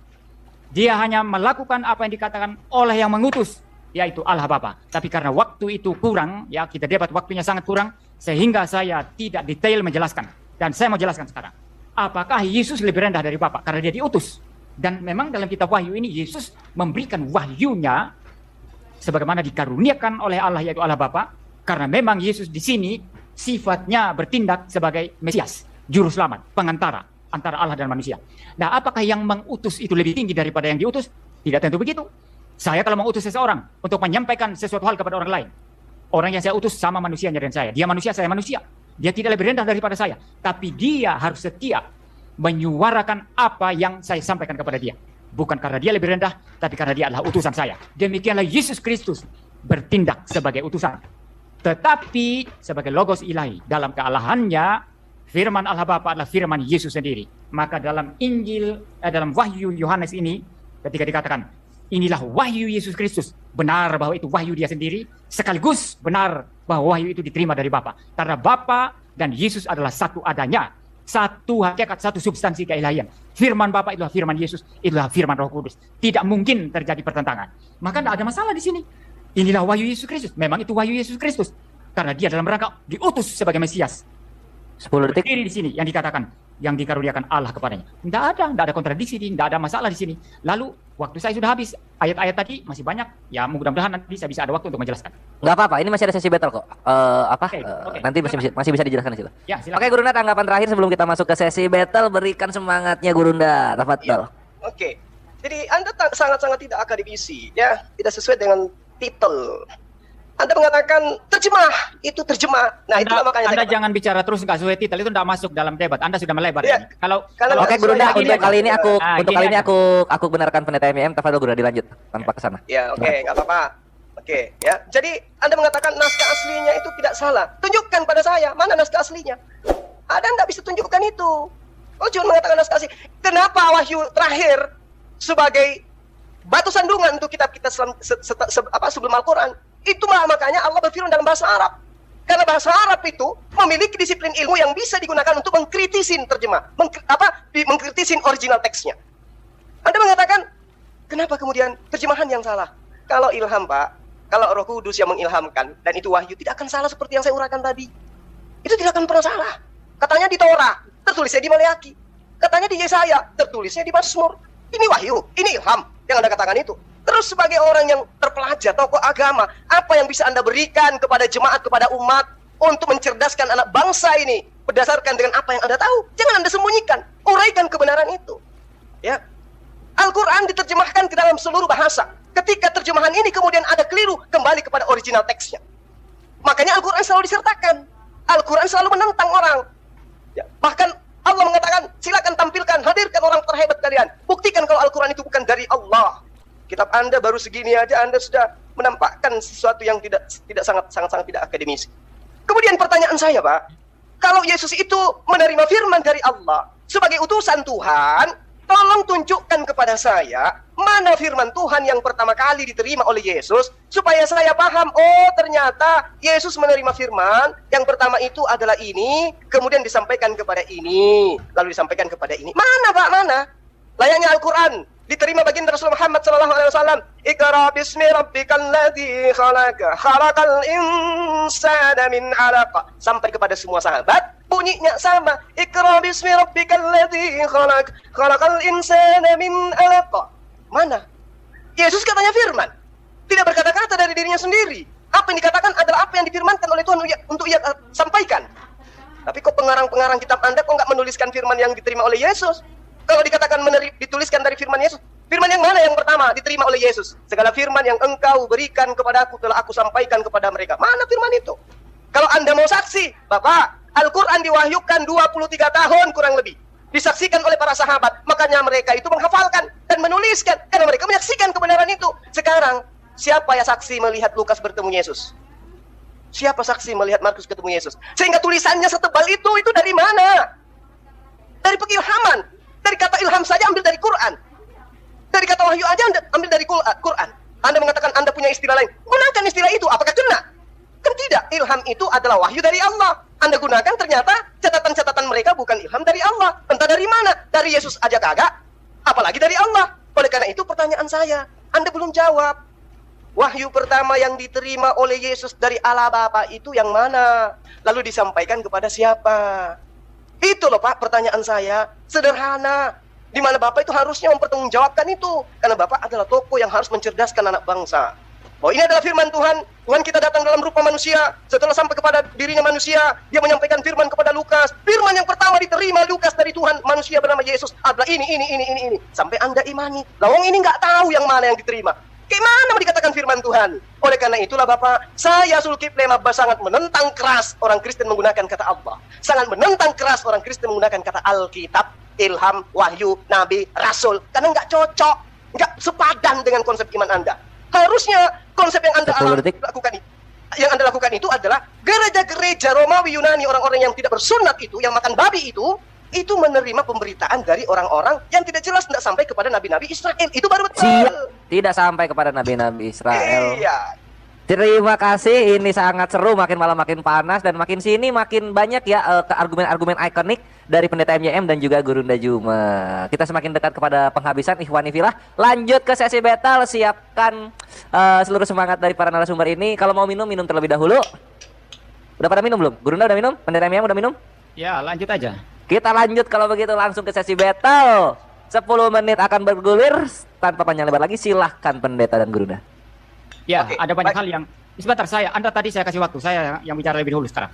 Ya, Oke, tadi silakan. ada banyak pertanyaan-pertanyaan, tentu waktu sangat sedikit 10 menit, tapi saya mendengar Anda mempertanyakan naskah aslinya mana, naskah asli Alkitab mana. Saya bisa membalikkan pertanyaan ini kepada Anda. Naskah asli Al-Quran di mana? Jangan bilang kepada saya Al-Quran yang ada sekarang sesuai dengan aslinya. Tradisi Al-Quran itu Pak, lisan Pak. No. Lisan. No. Iya, justru Tradisi Al-Quran lisan, Pak. Ya, justru tradisi lisan itu sangat rentan untuk diputar balik. Oh nggak bisa, lisan itu karena sangat kami rentan menghafal. untuk Ketika ada diputar satu balik. salah kata, pasti akan dibenarkan oleh penghafal lainnya. Ayo, Iya, sekarang justru karena tradisi itu- Anda adalah tradisi tulisan. Tunjukkan Ya, kepada saya. justru karena gini loh. Anda mengatakan ya tadi mempertanyakan naskah asli saya ya, naskah asli saya. Maka saya membalikkan begini. Kalau memang yang paling penting Anda itu tradisi lisan, mengapa harus nulis? Anda teruskan aja dengan tradisi lisan. Tapi Kami dengan tulisan dengar dan dulu. lisan. Dengar Coba. saya dulu. Justru Timer pause, karena- timer pause. Justru Sebentar, karena ini tradisi timer lisan. pause. Ya. Timer ini diulang ke 906. Begini. Sebentar, Pendeta MYM ini tidak diperkenankan untuk bertanya balik ya. Karena ini posisinya Pendeta MYM membela keimanan Pendeta MYM gitu. Loh, justru Bukan itu. bertanya ke Al-Quran. Justru itu relevan. Gurunda nggak bertanya Nah, ke ini loh. Bible ketika kita sesi battle tadi. Ini Silakan relevan. dijelaskan. Ini Silakan. relevan. Begini Pendeta MYM, begini. Dia Kuat mempertanyakan argumen mengenai bahwa tradisi tulisan itu lebih kuat dari lisan. Tapi jangan dibuat argumennya itu bertanya gitu loh. loh, Dipahami ya? jelas, ini kan battle, saling bertanya dong, saling menjawab dong. Ini battle. Iya, tapi jangan bertanyanya mengenai ke Al-Quran, jangan ke sana. Tadi dia mempertanyakan naskah asli saya. Justru senjata itu saya bisa balikan Ya kepada buktikan dia. aja. Jangan pertanyaan dibalikan, saya, dijawab, dibuktikan, dijawab. Pak. Tadi Gurunda itu tidak membalikan loh ketika sesi battle. Menjawab pertanyaan bisa membalikan pertanyaan lawan itu bahwa pertanyaan itu mustahil. Oh, Pertanyaan itu Iya, dia tapi Iya. membalikan boleh, tapi harus menjelaskan. Ya, saya menjelaskan ini. Makanya dia Oke, kita titik beratkan di menjelaskan ya. Aku akan Menjelaskan diulang lagi. Timer silakan diulang di 9. 906 bisa nggak sih? Timer. Ayo Pak. Kita sampaikan kebenaran. Ayo, silakan. Ya udah 9 aja lah ya. Oke. Mohon dilanjut dan fokuskan ke sesi ini nih, pewahyuan Bible. Silahkan untuk narasumber masing-masing. Ya, jadi gini, ya. Jadi begini, dia mempertanyakan naskah asli Alkitab saya yang tidak ada. Memang kita akui tidak ada, autografi itu tidak ada. Oke. Tetapi yang saya maksud adalah itu sama halnya juga dengan Quran. Tapi dia membantah, oh kalau Quran itu tradisi lisan. Kalau betul Ya nggak apa-apa, lisan- nggak masalah. Iya, Nggak masalah. kalau- Bagi kami, dengar saya bagi dulu. kami tidak ada Kalau tulisan tulisan atau itu tidak original penting, text, ya, nggak masalah. dengar saya dulu. Yang penting kami Kalau hafal. tidak ada Nah. kalau tulisan itu tidak penting, kenapa tidak lisan saja sampai sekarang? Kenapa perlu Nah, menulis? masih lisan sampai sekarang, masih lisan sampai sekarang. Sampai Lalu sekarang Quran masih yang lisan. Anda pegang, Tapi ya. lisan Quran itu yang Anda dikuatkan pegang dengan di mana? tulisan. Nah sekarang Quran yang kitab pegang Anda, signifikasinya di kok mana? larinya ke Al-Quran? Bapak, Nah. kitab Anda tidak lisan, tidak tertulis. Di Dengar mana dulu. Anda mengatakan bahwa Dengar dulu. terjemahan yang ada di Indonesia ini adalah Quran firman Tuhan? Anda itu Loh, kok yang jadi Anda ke pegang Al-Quran, sekarang Pak? ini Pak, kok lari ke signifikasinya Al-Quran? Timer pause, Ini timer kitab pause. Anda. Timer kitab pause. Anda sekarang. Gini loh. Sayang Quran itu ilmu, Anda Ini Pak. kenapa? itu. Sebentar. Afwan, Kenapa sebentar. lari ke Aku mute Al-Quran? dulu. Gurunda juga Afwan ya. Aku mute dulu. Pendeta MM gua mute dulu juga. Maaf banget ini. Jadi gini. Ini kenapa ke Al-Quran lagi pendeta? Bible-nya diperkuat. Bukan begitu. Gini loh, saya menjelaskan. Kalau Kenapa dia lo menyerang keimanan urusan saya, itu? yang dia juga nggak bisa bertahan. Begini loh, kalau dia menyerang keimanan saya, yang dia sendiri juga bolong di sana, saya serang dia. Ya udah kan Apa- sesi apa yang dia dalam sendiri dia bolong masih itu udah wajar di awal pendeta. Itu udah di awal. Udah lewat Oh. sesinya. Itu tidak disinggung tadi. Itu tidak disinggung tadi. Ya kenapa nggak disinggung ketika bertanya Itu tidak pendeta? disinggung. Kenapa nggak disinggung Saya ketika, sudah ketika singgung. waktu sesi bertanyanya? Saya- Budaya lisan di Saya Al-Quran saya sudah bertanya, singgung. gini loh. Saya bertanya sesuai relevan dengan argumentasi dia. Saya Sebentar tidak gini aja deh, gini aja karena Oh, iya. bentar dulu. Al-Quran Gurunda, tradisi bentar pendeta, lisan. bentar. Gurunda, Afwan Gurunda. Gurunda kalau misalnya dia bertanya balik ke Al-Quran, Gurunda siap menanggapi? Berarti ini sesi Al-Quran dong? Ya itu dia makanya. Tidak, gini loh. Anda menanyakan sesuatu yang Anda sendiri bolong. Artinya Anda tidak bisa menjawab pertanyaan saya. Anda Sampai pun Anda nggak harus lari ke Al-Quran. Ya, sama halnya. Anda pun tidak bisa menjawab untuk Quran. Lo Oke, gimana saya ini katakan sesi kepada siapa Adinda, pendeta? Pendeta ini sesi Adinda. siapa? Adinda, 20 detik. Ya. Saya katakan kepada Anda. Boleh. Al-Quran datang kepada baginda Rasul Muhammad SAW. Rasul Muhammad SAW menyampaikan tradisi lisan kepada sahabatnya. Mereka menghafalkan. Nah, selesai. Tapi hafalan bisa salah. Tidak ada orang yang Terserah, hafal sampai- bisa salah ataupun tidak. Yang pasti seluruh sahabatnya menghafalkan. iman Dan Anda- sampai hari ini ada jutaan umat manusia yang menghafalkan Al-Quran. Mulai dari usia 5 tahun sampai usia 70 tahun. kitab Anda dari Yesus ke Lukas, ada yang budaya lisan?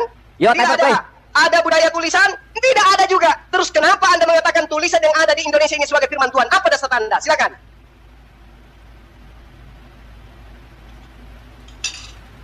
Silakan. Bukan lisan, bukan tulisan dari Yesus, juga bukan tulisan, bukan lisan dari Yesus, bukan lisan, bukan tulisan. Lalu apa dasar Anda mengatakan yang Anda tenteng itu adalah kalamullah, firman Tuhan? Sampai-sampai namanya pun dikatakan Alkitab tanpa malu-malu. Silakan. Halo? Ke-mute mungkin. Perlukah saya bernyanyi?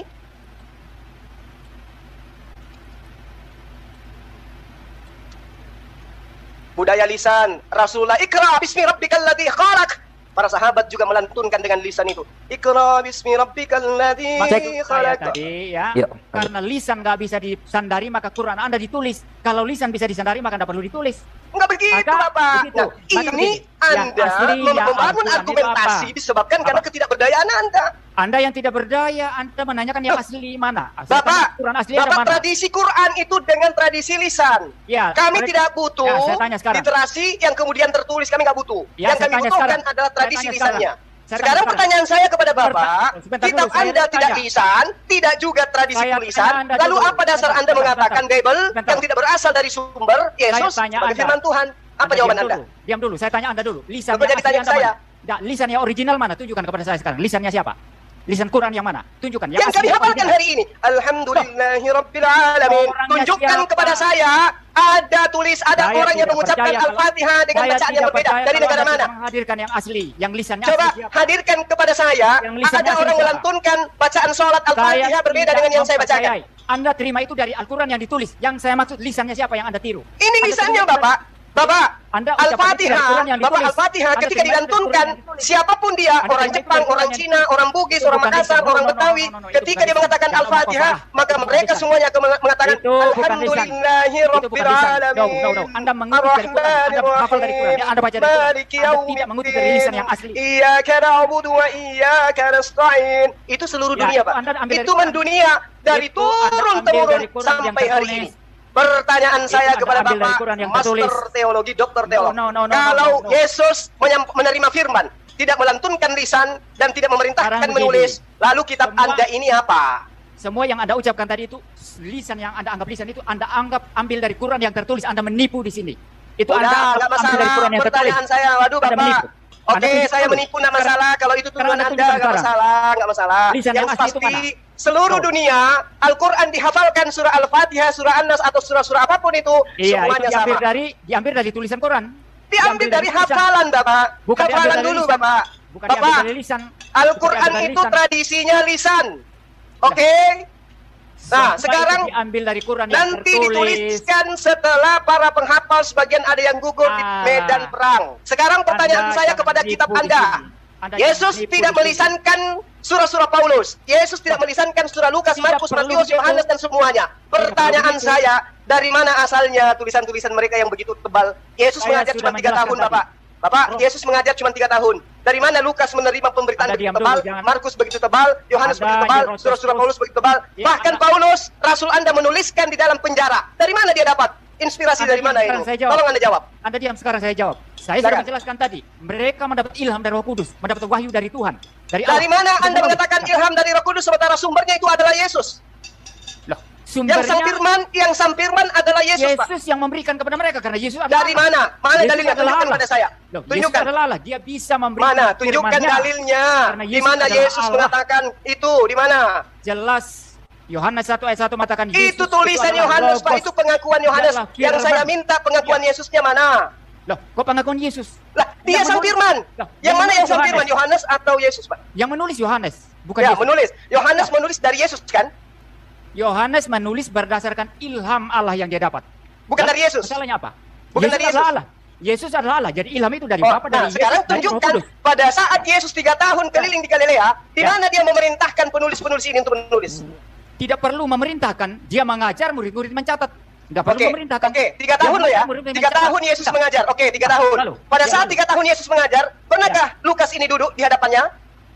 Makanya dengar baik-baik penjelasan saya tadi. Lukas ini berada di bawah para rasul.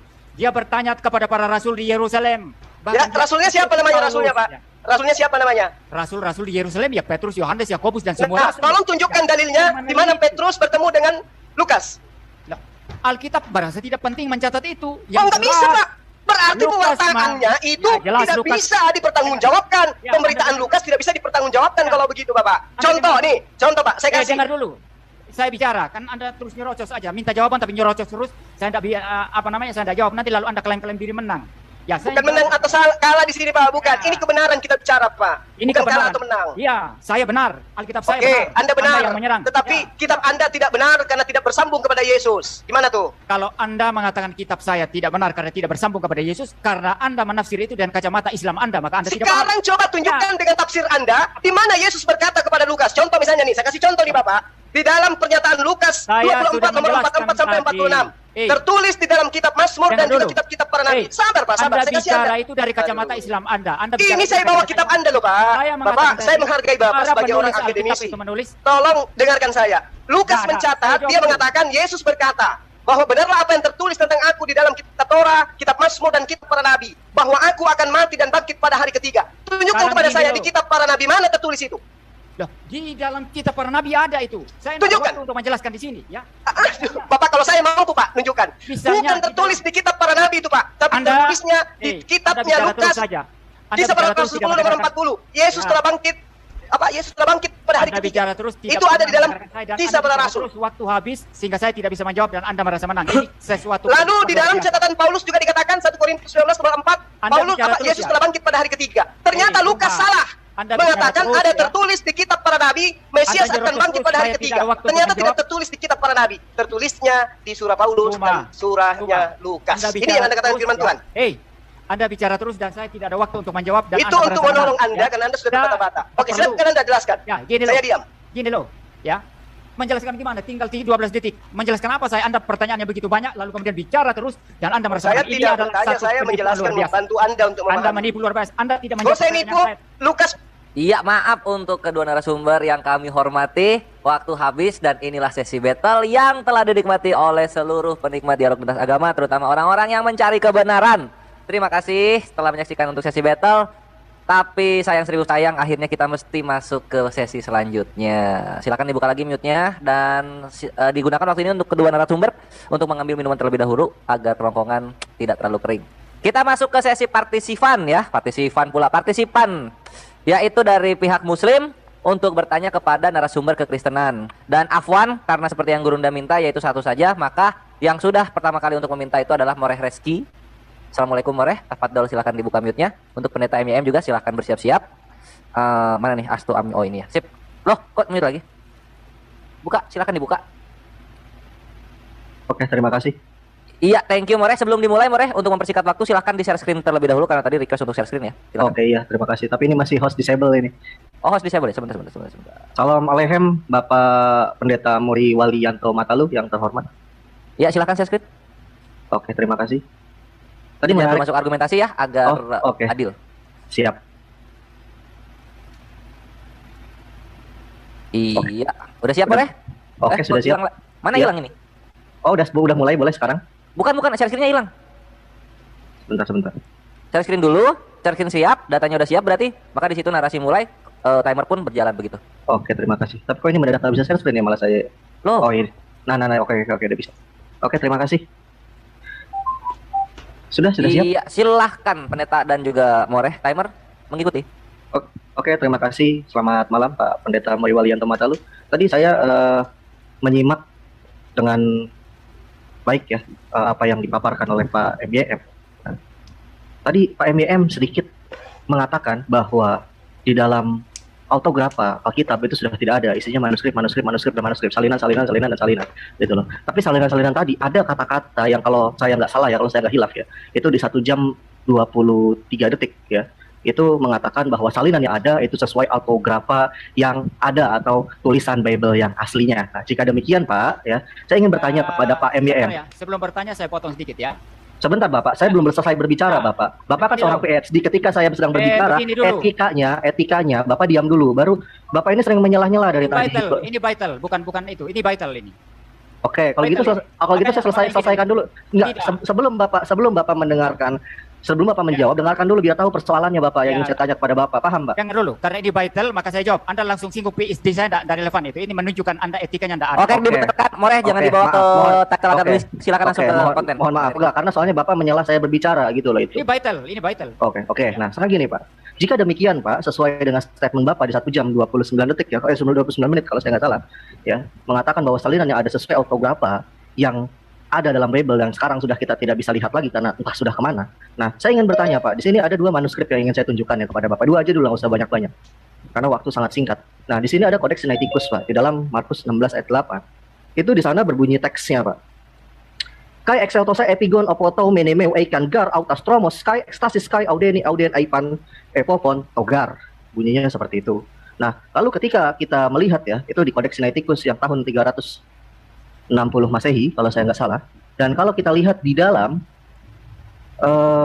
Textus Receptus dari tahun 1894 sampai dengan 1550, di sana berbunyi teks yang berbeda dengan yang tertulis di Sinaiticus, yaitu berbunyi kai exceltosai taci epigon apotou menemeu eikan ger autostromos kai ekstasis kai audeni auden aipan epofon togar. Ada tambahan kata taci Pak di sini Pak.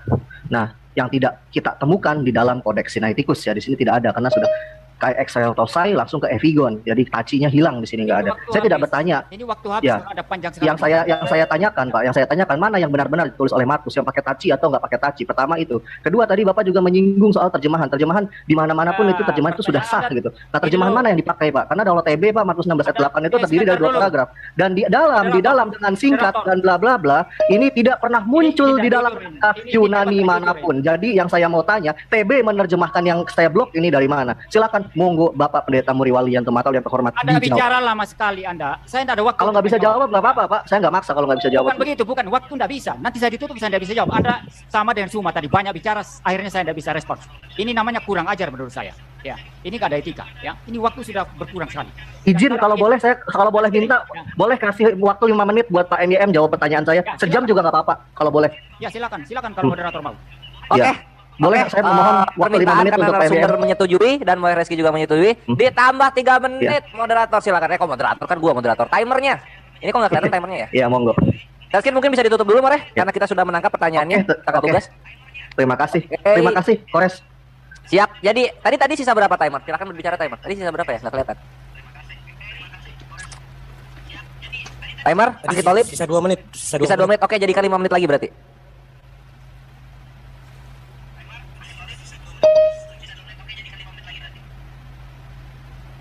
Tenang, Al-Maidah ayat 8 berlaku saat ini. Selama Kores di sini aku mencoba untuk adil. Oke, Mantap. Pendeta, 5 menit itu sudah. Silakan. Ya, baik. Silakan Pak MYM jawabannya. Saya akan memberikan jawabannya. Jadi, kalau mendengarkan penjelasan. Ini battle ya Pak MYM ya? Iya, saya jawab dulu kan baru Anda respons ya. Iya. Jadi, Silakan. kalau mendengarkan penjelasan saya secara utuh dan lengkap tadi bahwa pewahyuan Alkitab itu sifatnya bukan semacam mekanik, semacam mesin tulis, tetapi memberikan ruang bagi penulis Alkitab untuk mereka menulis ya menurut penelitian mereka ya, dan dipimpin oleh Roh Kudus, maka hasil tulisan mereka itu tidak. Berarti boleh ditambah. Berarti kalau gitu Alkitab boleh ditambah-tambah berarti. Saya kalau masih gitu. menjelaskan. Kan ini battle Bapak. Kalau begitu saya tanya Anda saja kalau begitu. Menurutmu, Boleh, Pak, silakan. Ya, menurutmu Quran boleh Silakan, ditambah-tambah enggak? Ya, Quran boleh ditambah-tambah enggak? Nggak boleh Pak. Ada yang ditambah Pak? Boleh bisa ditunjukkan teksnya Pak? Nggak. Saya jelaskan nanti. Saya tanya prinsip, Quran boleh ditambah-tambah enggak? Nggak boleh ditambah-tambah Pak. Al-Quran nggak boleh tambah-tambah. Anda tahu dari mana enggak boleh ditambah-tambah? Aslinya mana? Aslinya Quran mana? Bapak pernah melihat ada perbedaan Pak di Al-Quran atau ada yang ditambahkan di dalam Al-Quran Pak sampai 1 paragraf? Bagaimana saya bisa tahu perbedaannya kalau aslinya Anda tidak bisa tunjukkan? Anda mesti tunjukkan Quran yang asli sih. Enggak kayak gitu Pak. Ini Bapak nggak ngerti pelajaran filsafat kalau kayak gini. Dalam logika filsafat, barang siapa yang menuduh maka burden proof atau beban pertanggungjawaban ada di dalam pundak Bapak. Anda menuduh saya masalah teks asli. Enggak. Bapak yang menuduh Al-Quran. Bapak menuduh Al-Quran, maka burden proof ada di beban pundak Bapak Pak, bukan di pundak saya Pak. Silakan. Saya tidak ketika Bapak menuduh Al-Quran ada tambahan, maka burden proof atau beban pembuktian ada di pundak Bapak. Anda belajar logikal filsafat tidak, saya mau tanya. Saya tidak mengatakan Quran ada tambahan, tetapi saya mengatakan Anda barusan ngomong ada tambahan. Anda barusan mengatakan itu kata-kata bersayap. Anda tidak akan pernah terpakai kata-kata bersayap Anda kalau ketemu jumpa debatnya dengan saya, Pak. Gitu loh. Ditambah atau tidak kalau aslinya tidak ada. Oke, Bapak tahu, saya bisa balik lagi dengan logika terbalik. Bapak tahu dari mana kalau Al-Quran ada perbedaan? Coba. Pertanyaan saya, Anda tahu dari mana Quran Anda ditambah atau tidak kalau aslinya tidak ada pembanding? Anda tidak bisa membuktikan Quran yang asli itu mana? Yang asli mana? Coba tunjukkan kepada saya. Ya kalau gitu saya juga boleh dong saya minta tunjukkan mana autograf yang asli, Pak. Karena salinan-salinan yang ada berbeda semuanya, Pak. Saya bisa tunjukkan 100 manuskrip Bible sama Bapak di hadapan Bapak semuanya berbeda, Pak. Aslinya Alkitab itu sudah tidak ada. Oke, lalu yang mendekati dengan aslinya yang mana? Lalu yang mendekati aslinya yang mana? Yang pakai kata taci atau yang pakai kata taci? Semua manuskrip bisa dipakai dan berarti kalau begitu bisa ditambahkan kalau begitu sesuai hati ditulis dengan alasan ilham Roh Kudus berarti kalau gitu. Bahkan terjemah bisa dimasukkan dan bisa disisipkan sebanyak 1 paragraf. Anda tidak menjawab pertanyaan saya. Quran yang asli mana yang menjadi pembanding Anda tahu itu? Nanti kalau saya balik pertanyaan yang sama nanti Bapak nangis-nangis, Pak. Nah, gitu berarti Anda pun tidak bisa jawab, sama kan? Anda tidak bisa jawab. Maka gini, Islam selama ini serang-serang Kristen yang dia kalau ditanyakan pertanyaan sama. Oke, kalau gitu manuskrip mana yang berbeda? Bapak bisa tunjuk satu contoh manuskrip. Manuskrip enggak, gini loh. Ketika saya memberikan sebuah persoalan pada Pak MYM yang terhormat ya, Pak MYM saya suguhkan kepada manuskrip yang ada sekarang. Pak MYM mempersoalkan hal yang persoalan balik. Iya, Pak MYM mempersoalkan hal yang sama, tapi tidak mampu menunjukkan manuskrip Al-Quran satupun di hadapan saya. Itu namanya tidak akademis. Makanya saya bingung gitu loh. Ini sebenarnya Pak MYM ini seorang akademisi atau bukan gitu loh. Ketika Bapak berbicara tentang tekstual atau tentang manuskrip, maka Bapak harus menunjukkan buktinya dulu. Ketika saya mempersoalkan persoalan teks, saya tunjukkan 2 manuskrip yang berbeda di dalam Bible. Sekarang Bapak satupun tidak mampu menunjukkan salinan Al-Quran sama saya untuk komparatif. Katanya gitu semua tadi lisan yang asli itu mana? Lisan yang asli itu mana? Tanya Bapak, tulisan saja salah Pak di kitab Bapak, Pak. Saya bisa tunjukkan ribuan teks yang isinya berbeda pada Bapak MYM gitu loh. Quran yang asli sehingga Quran yang sekarang ditambah atau tidak Anda lucu Bapak MYM ini cuma bisa ngotot-ngototan. Anda yang lucu, Anda lucu semua. 5 tahun dagang daun di Belanda kayaknya, bukan ambil PhD. Tidak dapat menunjukkan Quran yang asli, dari mana tahunya Anda bahwa Quran kalau Anda bisa menunjukkan yang palsu, Pak? Iya, palsunya mana? Iya, kalau Bapak bisa menunjukkan manuskripnya yang mana? Tunjukin manuskrip Al-Quran yang ada dan berbeda mana, Pak? Coba Bapak tunjukkan. Iya, kalau saya malam kali ini, saya walaupun autograf, kitab itu nggak ada, saya bisa tunjukkan 2 Bible, salinan Bible yang berbeda dan Yunani. Sekarang saya mau tanya sama Bapak, kalau Bapak mau mengatakan bahwa Al-Quran ini ada yang palsu, maka mana salinan Al-Qurannya? Tunjukkan dua sebagai sampel komparatif. Iya, terima kasih. Ini sangat sengit sekali battle kali ini ya. Dan ini bisa menjadi ibroh juga pelajaran bagi kita yang menyimak bagaimana pembuktian itu harusnya berlaku begitu. Karena begini, aku nyampein dulu sesuatu, harus ada objektivitas di sini. Dalam asas hukum itu ada namanya actori incumbit, onus probandi. Siapa yang mendalilkan, dia yang membuktikan. Moreh Reski sudah memenuhi asas tersebut. Tapi Pendeta Muryawali, maaf sekali, ketika bertanya tidak ada bukti atau prima facie atau data pertama yang ditampilkan. Ini tidak berimbang, Pendeta. Yang ditanyakan itu tadi, yang dia sendiri untuk Quran tidak bisa jawab juga sama. Jadi ya, gini Bapak MYM, boleh saya kasih kesempatan berbicara sedikit biar nggak disalah Bapak MYM. Maaf, More, nanti More, mungkin nanti More. Aku akan berikan waktu klarifikasi setelah topik ini beres ya. More, terima kasih, saya cukup sabar kalau saya. Jadi gini loh, Anda orang-orang Islam kira selama sebentar Pendeta MYM, maaf, jangan dibahas lagi. Sesi battle-nya sudah habis. More Reski aku tahan, Pendeta MYM aku tahan untuk topik yang tadi. Sekarang kita masuk ke closing statement untuk Gurunda dan juga pendeta. Jadi sekarang kita kembali ke masing-masing narasumber. Yang untuk yang tadi ditinggalkan saja karena namanya juga dialog. Oke, kalau begitu aku akan buka untuk para narasumber yaitu Gurunda Zuma dan pendeta MYM. Kita masuk ke closing statement. Sesi yang paling aku sedihkan setiap ada dialog yang seru begini. Silakan dimulai dari pendeta MYM karena tadi Gurunda yang memulai opening statement di awal. Pendeta MYM, mari disimpulkan antara pewahyuan Biblos dan Al-Quran. Silakan. Mute-nya dibuka. Ya, baik. Ya, ini adil. Sebentar. Pendeta MYM, maaf. Volumenya jatuh lagi. Ya, halo, sudah? Ya, cek. Ya, coba. Bagus ya? Oke, cakep. Lanjut. Ya, baik. Ya, ini adil ya. Yang lalu juga, yang closing statement pertama Zuma, dan saya yang berbicara pertama dan sekarang sama. Ya, baik. Ya. Jadi ada begitu banyak pertanyaan diarahkan ke saya tentang Alkitab saya, sementara nyerocos terus kata orang Jawa. Ya, bicara terus hingga saya tidak ada waktu untuk berbicara. Tadi pun mau saya menjelaskan dengan lengkap, sebetulnya diberi waktu 5 menit, tetapi saya diinterupsi sehingga saya akhirnya membalikkan pedang yang Anda arahkan ke Kristen ke Anda sendiri. Jangan kira Kristen tidak bisa menyerang. Selama ini Kristen hanya bela-bela Alkitab, kami juga bisa mempertanyakan Quran Anda. Ya. Jadi begini, pewahyuan Alkitab itu tidak sama dengan pengertian wahyu di dalam pemahaman Islam sebagaimana dijelaskan Suma tadi. Pewahyuan Alkitab itu di mana Tuhan membukakan kebenarannya melalui tuntunan Roh Kudus, maka para nabi, para rasul itu menulis, dan karena diilhamkan, bukan ilham dalam pengertian konsep Arabnya, tetapi ilham itu diterjemahkan dari bahasa Yunani. Theopneustos tadi, bagaimana Tuhan menghembuskan firman-Nya, maka seluruh tulisan dalam Alkitab ini dijaga sehingga tidak bersalah, tidak menyesatkan. Itu dalam naskah aslinya. Nah, tadi dari orang yang vital dengan saya tadi, yang saya tidak tahu namanya itu ya, mempertanyakan tentang manuskrip ini berselisih, mana yang benar, begitu ya. Saya sudah menjelaskan tadi bahwa dalam menyalin bisa terjadi kekeliruan, itu bisa. Salinan bisa ada yang keliru. Terjemahan bisa ada yang keliru. Ya. Yang tidak keliru dan tidak bersalah itu naskah asli Alkitab, yaitu yang otograf. Ini yang tidak dipahami Suma dan tidak dipahami oleh orang yang betul dengan saya tadi. Nah, bagaimana caranya kalau begitu tahu? Ini salah, ini benar. Justru keindahannya adalah bagaimana semua manuskrip itu dibandingkan. Lalu terjemahan-terjemahan yang ada dibandingkan juga. Apakah ini konsisten, berharmoni atau tidak? Dan prinsip bagaimana Alkitab ini diterjemahkan dan bagaimana manuskrip-manuskrip itu dipahami, itu prinsip membandingkan, prinsip menyesuaikan, dan prinsip melihat harmoninya. Dan selama dibandingkan tidak ada dalam doktrin-doktrin yang paling utama, itu tidak ada perselisihan apapun tentang Kristus yang adalah Allah, tentang Alkitab yang adalah firman Allah, tentang Allah yang diajarkan Alkitab adalah Allah Tritunggal, tentang keselamatan satu-satunya di dalam Yesus Kristus. Barang siapa yang percaya kepada Yesus Kristus pasti selamat. Misalnya Suma malam ini, semua orang yang malam ini mendengarkan saya percaya kepada Yesus Kristus pasti selamat, bukan mudah-mudahan. Semua doktrin yang paling penting ini tidak ada pertentangan apa-apa. Di dalam manuskrip ada selisih kata, kita akui ada mungkin keliru-keliru satu kata, dua kata dalam menyalin, ada keliru-keliru dalam terjemahan, ada, kita akui itu. Tetapi selama semua bersesuaian, kita terima itu.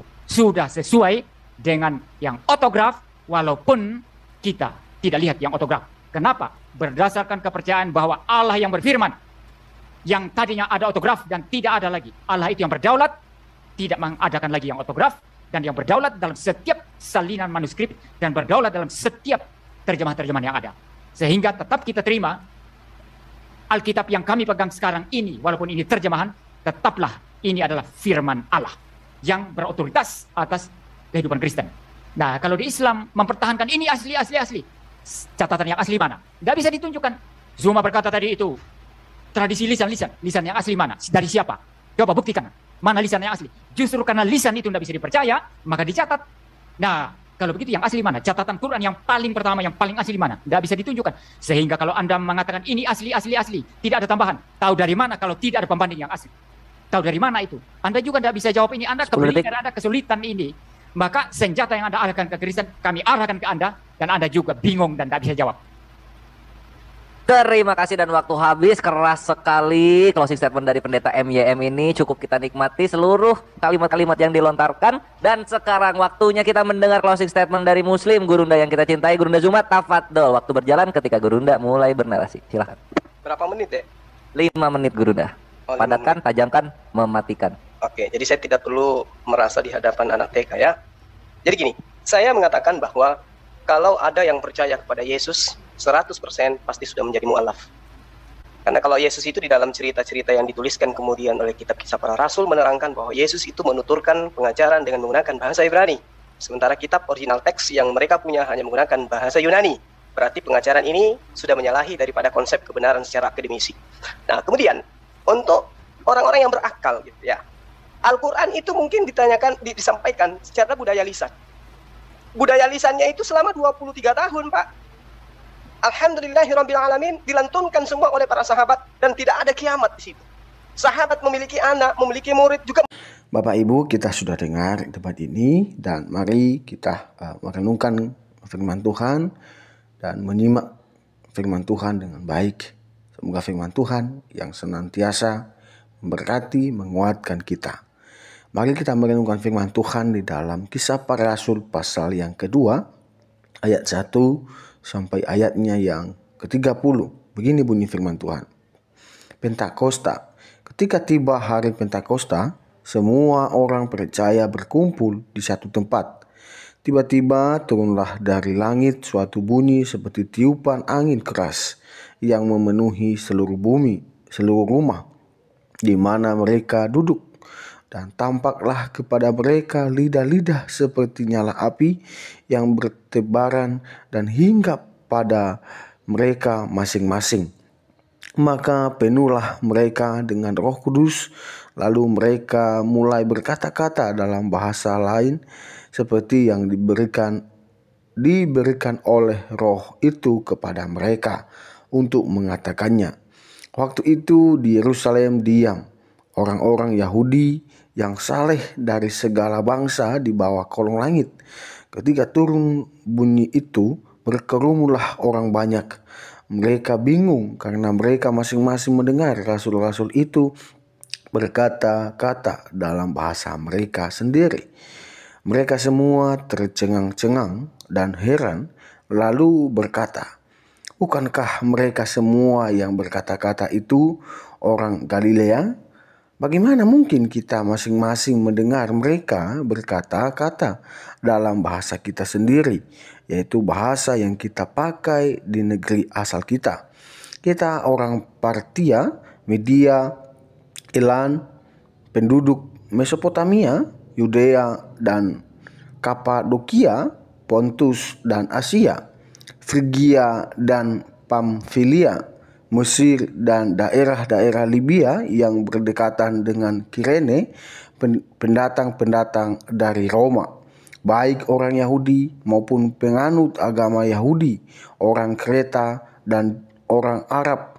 Kita mendengar mereka berkata-kata dalam bahasa kita sendiri tentang perbuatan-perbuatan besar yang dilakukan Allah." Mereka semuanya tercengang-cengang dan sangat termangu-mangu sambil berkata seorang kepada yang lain, "Apakah artinya ini?" Tetapi orang lain menyindir mereka sedang mabuk oleh anggur manis. Khotbah Petrus. Maka bangkitlah Petrus berdiri dengan ke-11 rasul itu, dan dengan suara nyaring ia berkata kepada mereka, "Hai kamu orang Yahudi dan kamu semua yang tinggal di Yerusalem, ketahuilah dan camkanlah perkataanku ini. Orang-orang ini tidak mabuk seperti yang kamu sangka, karena hari baru pukul 9, tetapi itulah yang difirmankan Allah dengan perantaraan Nabi Yoel akan terjadi pada hari-hari terakhir. Demikian firman Allah, bahwa aku akan mencurahkan rohku ke atas semua manusia, maka anak-anakmu laki-laki dan perempuan akan bernubuat, dan terunan-terunanmu akan mendapat penglihatan, dan orang-orangmu yang tua akan mendapat mimpi. Juga ke atas hamba-hambaku laki-laki dan perempuan akan kucurahkan rohku pada hari-hari itu, dan mereka akan bernubuat. Dan aku akan mengadakan mujizat-mujizat di langit dan tanda-tanda di bawah bumi, darah dan api dan gumpulan-gumpulan asap. Matahari akan berubah menjadi gelap gulita dan bulan menjadi darah, sebelum datangnya hari Tuhan, hari yang besar dan mulia itu. Dan barang siapa yang berseru kepada nama Tuhan akan diselamatkan. Hai orang-orang Israel, dengarlah perkataan ini yang aku maksudkan, ialah Yesus dari Nazaret, seorang yang telah ditentukan Allah dan yang dinyatakan kepada kamu dengan kekuatan-kekuatan dan mujizat-mujizat dan tanda-tanda yang dilakukan oleh Allah dengan perantaraan Dia di tengah-tengah kamu. Seperti yang kamu tahu, Dia yang diserahkan Allah menurut maksud dan rencananya telah kamu salibkan dan kamu bunuh oleh tangan bangsa-bangsa durhaka. Tetapi Allah membangkitkan Dia dengan melepaskan Dia dari sengsara maut, karena tidak mungkin Ia tetap berada dalam kuasa maut itu. Sebab Daud berkata tentang Dia, "Aku senantiasa memandang kepada Tuhan, karena Ia berdiri di sebelah kananku. Aku tidak goyah. Sebab itu hatiku bersuka cita dan jiwaku bersorak-sorai bahkan tubuhku akan diam dengan tentram. Sebab engkau tidak menyerahkan aku kepada dunia orang mati, dan tidak membiarkan orang kudusmu melihat kebinasaan. Engkau memberitahukan kepadaku jalan kehidupan. Engkau akan melimpahi aku dengan sukacita di hadapanmu. Saudara-saudara, aku boleh berkata-kata dengan terus terang kepadamu tentang Daud, bapa bangsa kita. Ia telah mati dan dikuburkan, dan kuburannya masih ada pada kita sampai hari ini. Tetapi ia adalah seorang nabi, dan ia tahu bahwa Allah telah berjanji kepadanya dengan mengangkat sumpah bahwa ia akan mendudukan seorang dari keturunan Daud sendiri di atas tahtanya. Ayat 1, karena itu ia telah melihat ke depan dan telah berbicara tentang kebangkitan Mesias, ketika ia mengatakan bahwa dia tidak ditinggalkan di dalam dunia orang mati, dan bahkan dagingnya tidak mengalami kebinasaan. 32, Yesus inilah yang dibangkitkan Allah, dan tentang hal itu kami semua adalah saksi. Bapak Ibu Saudara, kita sudah dengar bagaimana Kristus yang dikatakan di dalam Alkitab, di dalam Kisah Para Rasul yang sudah kita baca, bahwa Yesus benar-benar mati dan bangkit, dan dia hidup dan diangkat ke surga, dan dia naik ke surga.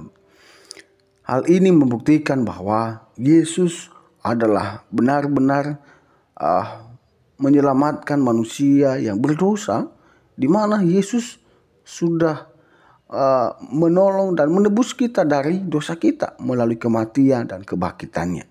Maka dari itu Bapak Ibu Saudara, jangan ragu untuk percaya Yesus, karena dia jalan dan kebenaran itu. Barang siapa mengakui dia di hadapan manusia, maka Allah sendiri atau Yesus sendiri mengakui dia yang percaya itu di hadapan Allah. Mari Bapak Ibu, kita menerima dan mengakui Yesus adalah dia yang berkuasa di dunia dan di akhirat. Dia yang menghakimi manusia. Maka dari itu kita senantiasa menjadi berkat untuk orang-orang di sekeliling kita. Meskipun banyak tantangan, meskipun banyak penderitaan, tetapi Yesus tetap Yesus. Dia adalah Tuhan dan Juru Selamat kita, yang menolong, yang memberkati, dan yang menuntun kehidupan kita. Ya, bagi Bapak Ibu, biarlah video ini dan juga renungan ini memberkati, menguatkan iman kita. Tuhan Yesus memberkati, dan jangan lupa terus mendukung perkembangan channel ini dengan cara subscribe, komen, dan share. Tuhan Yesus memberkati kita semua.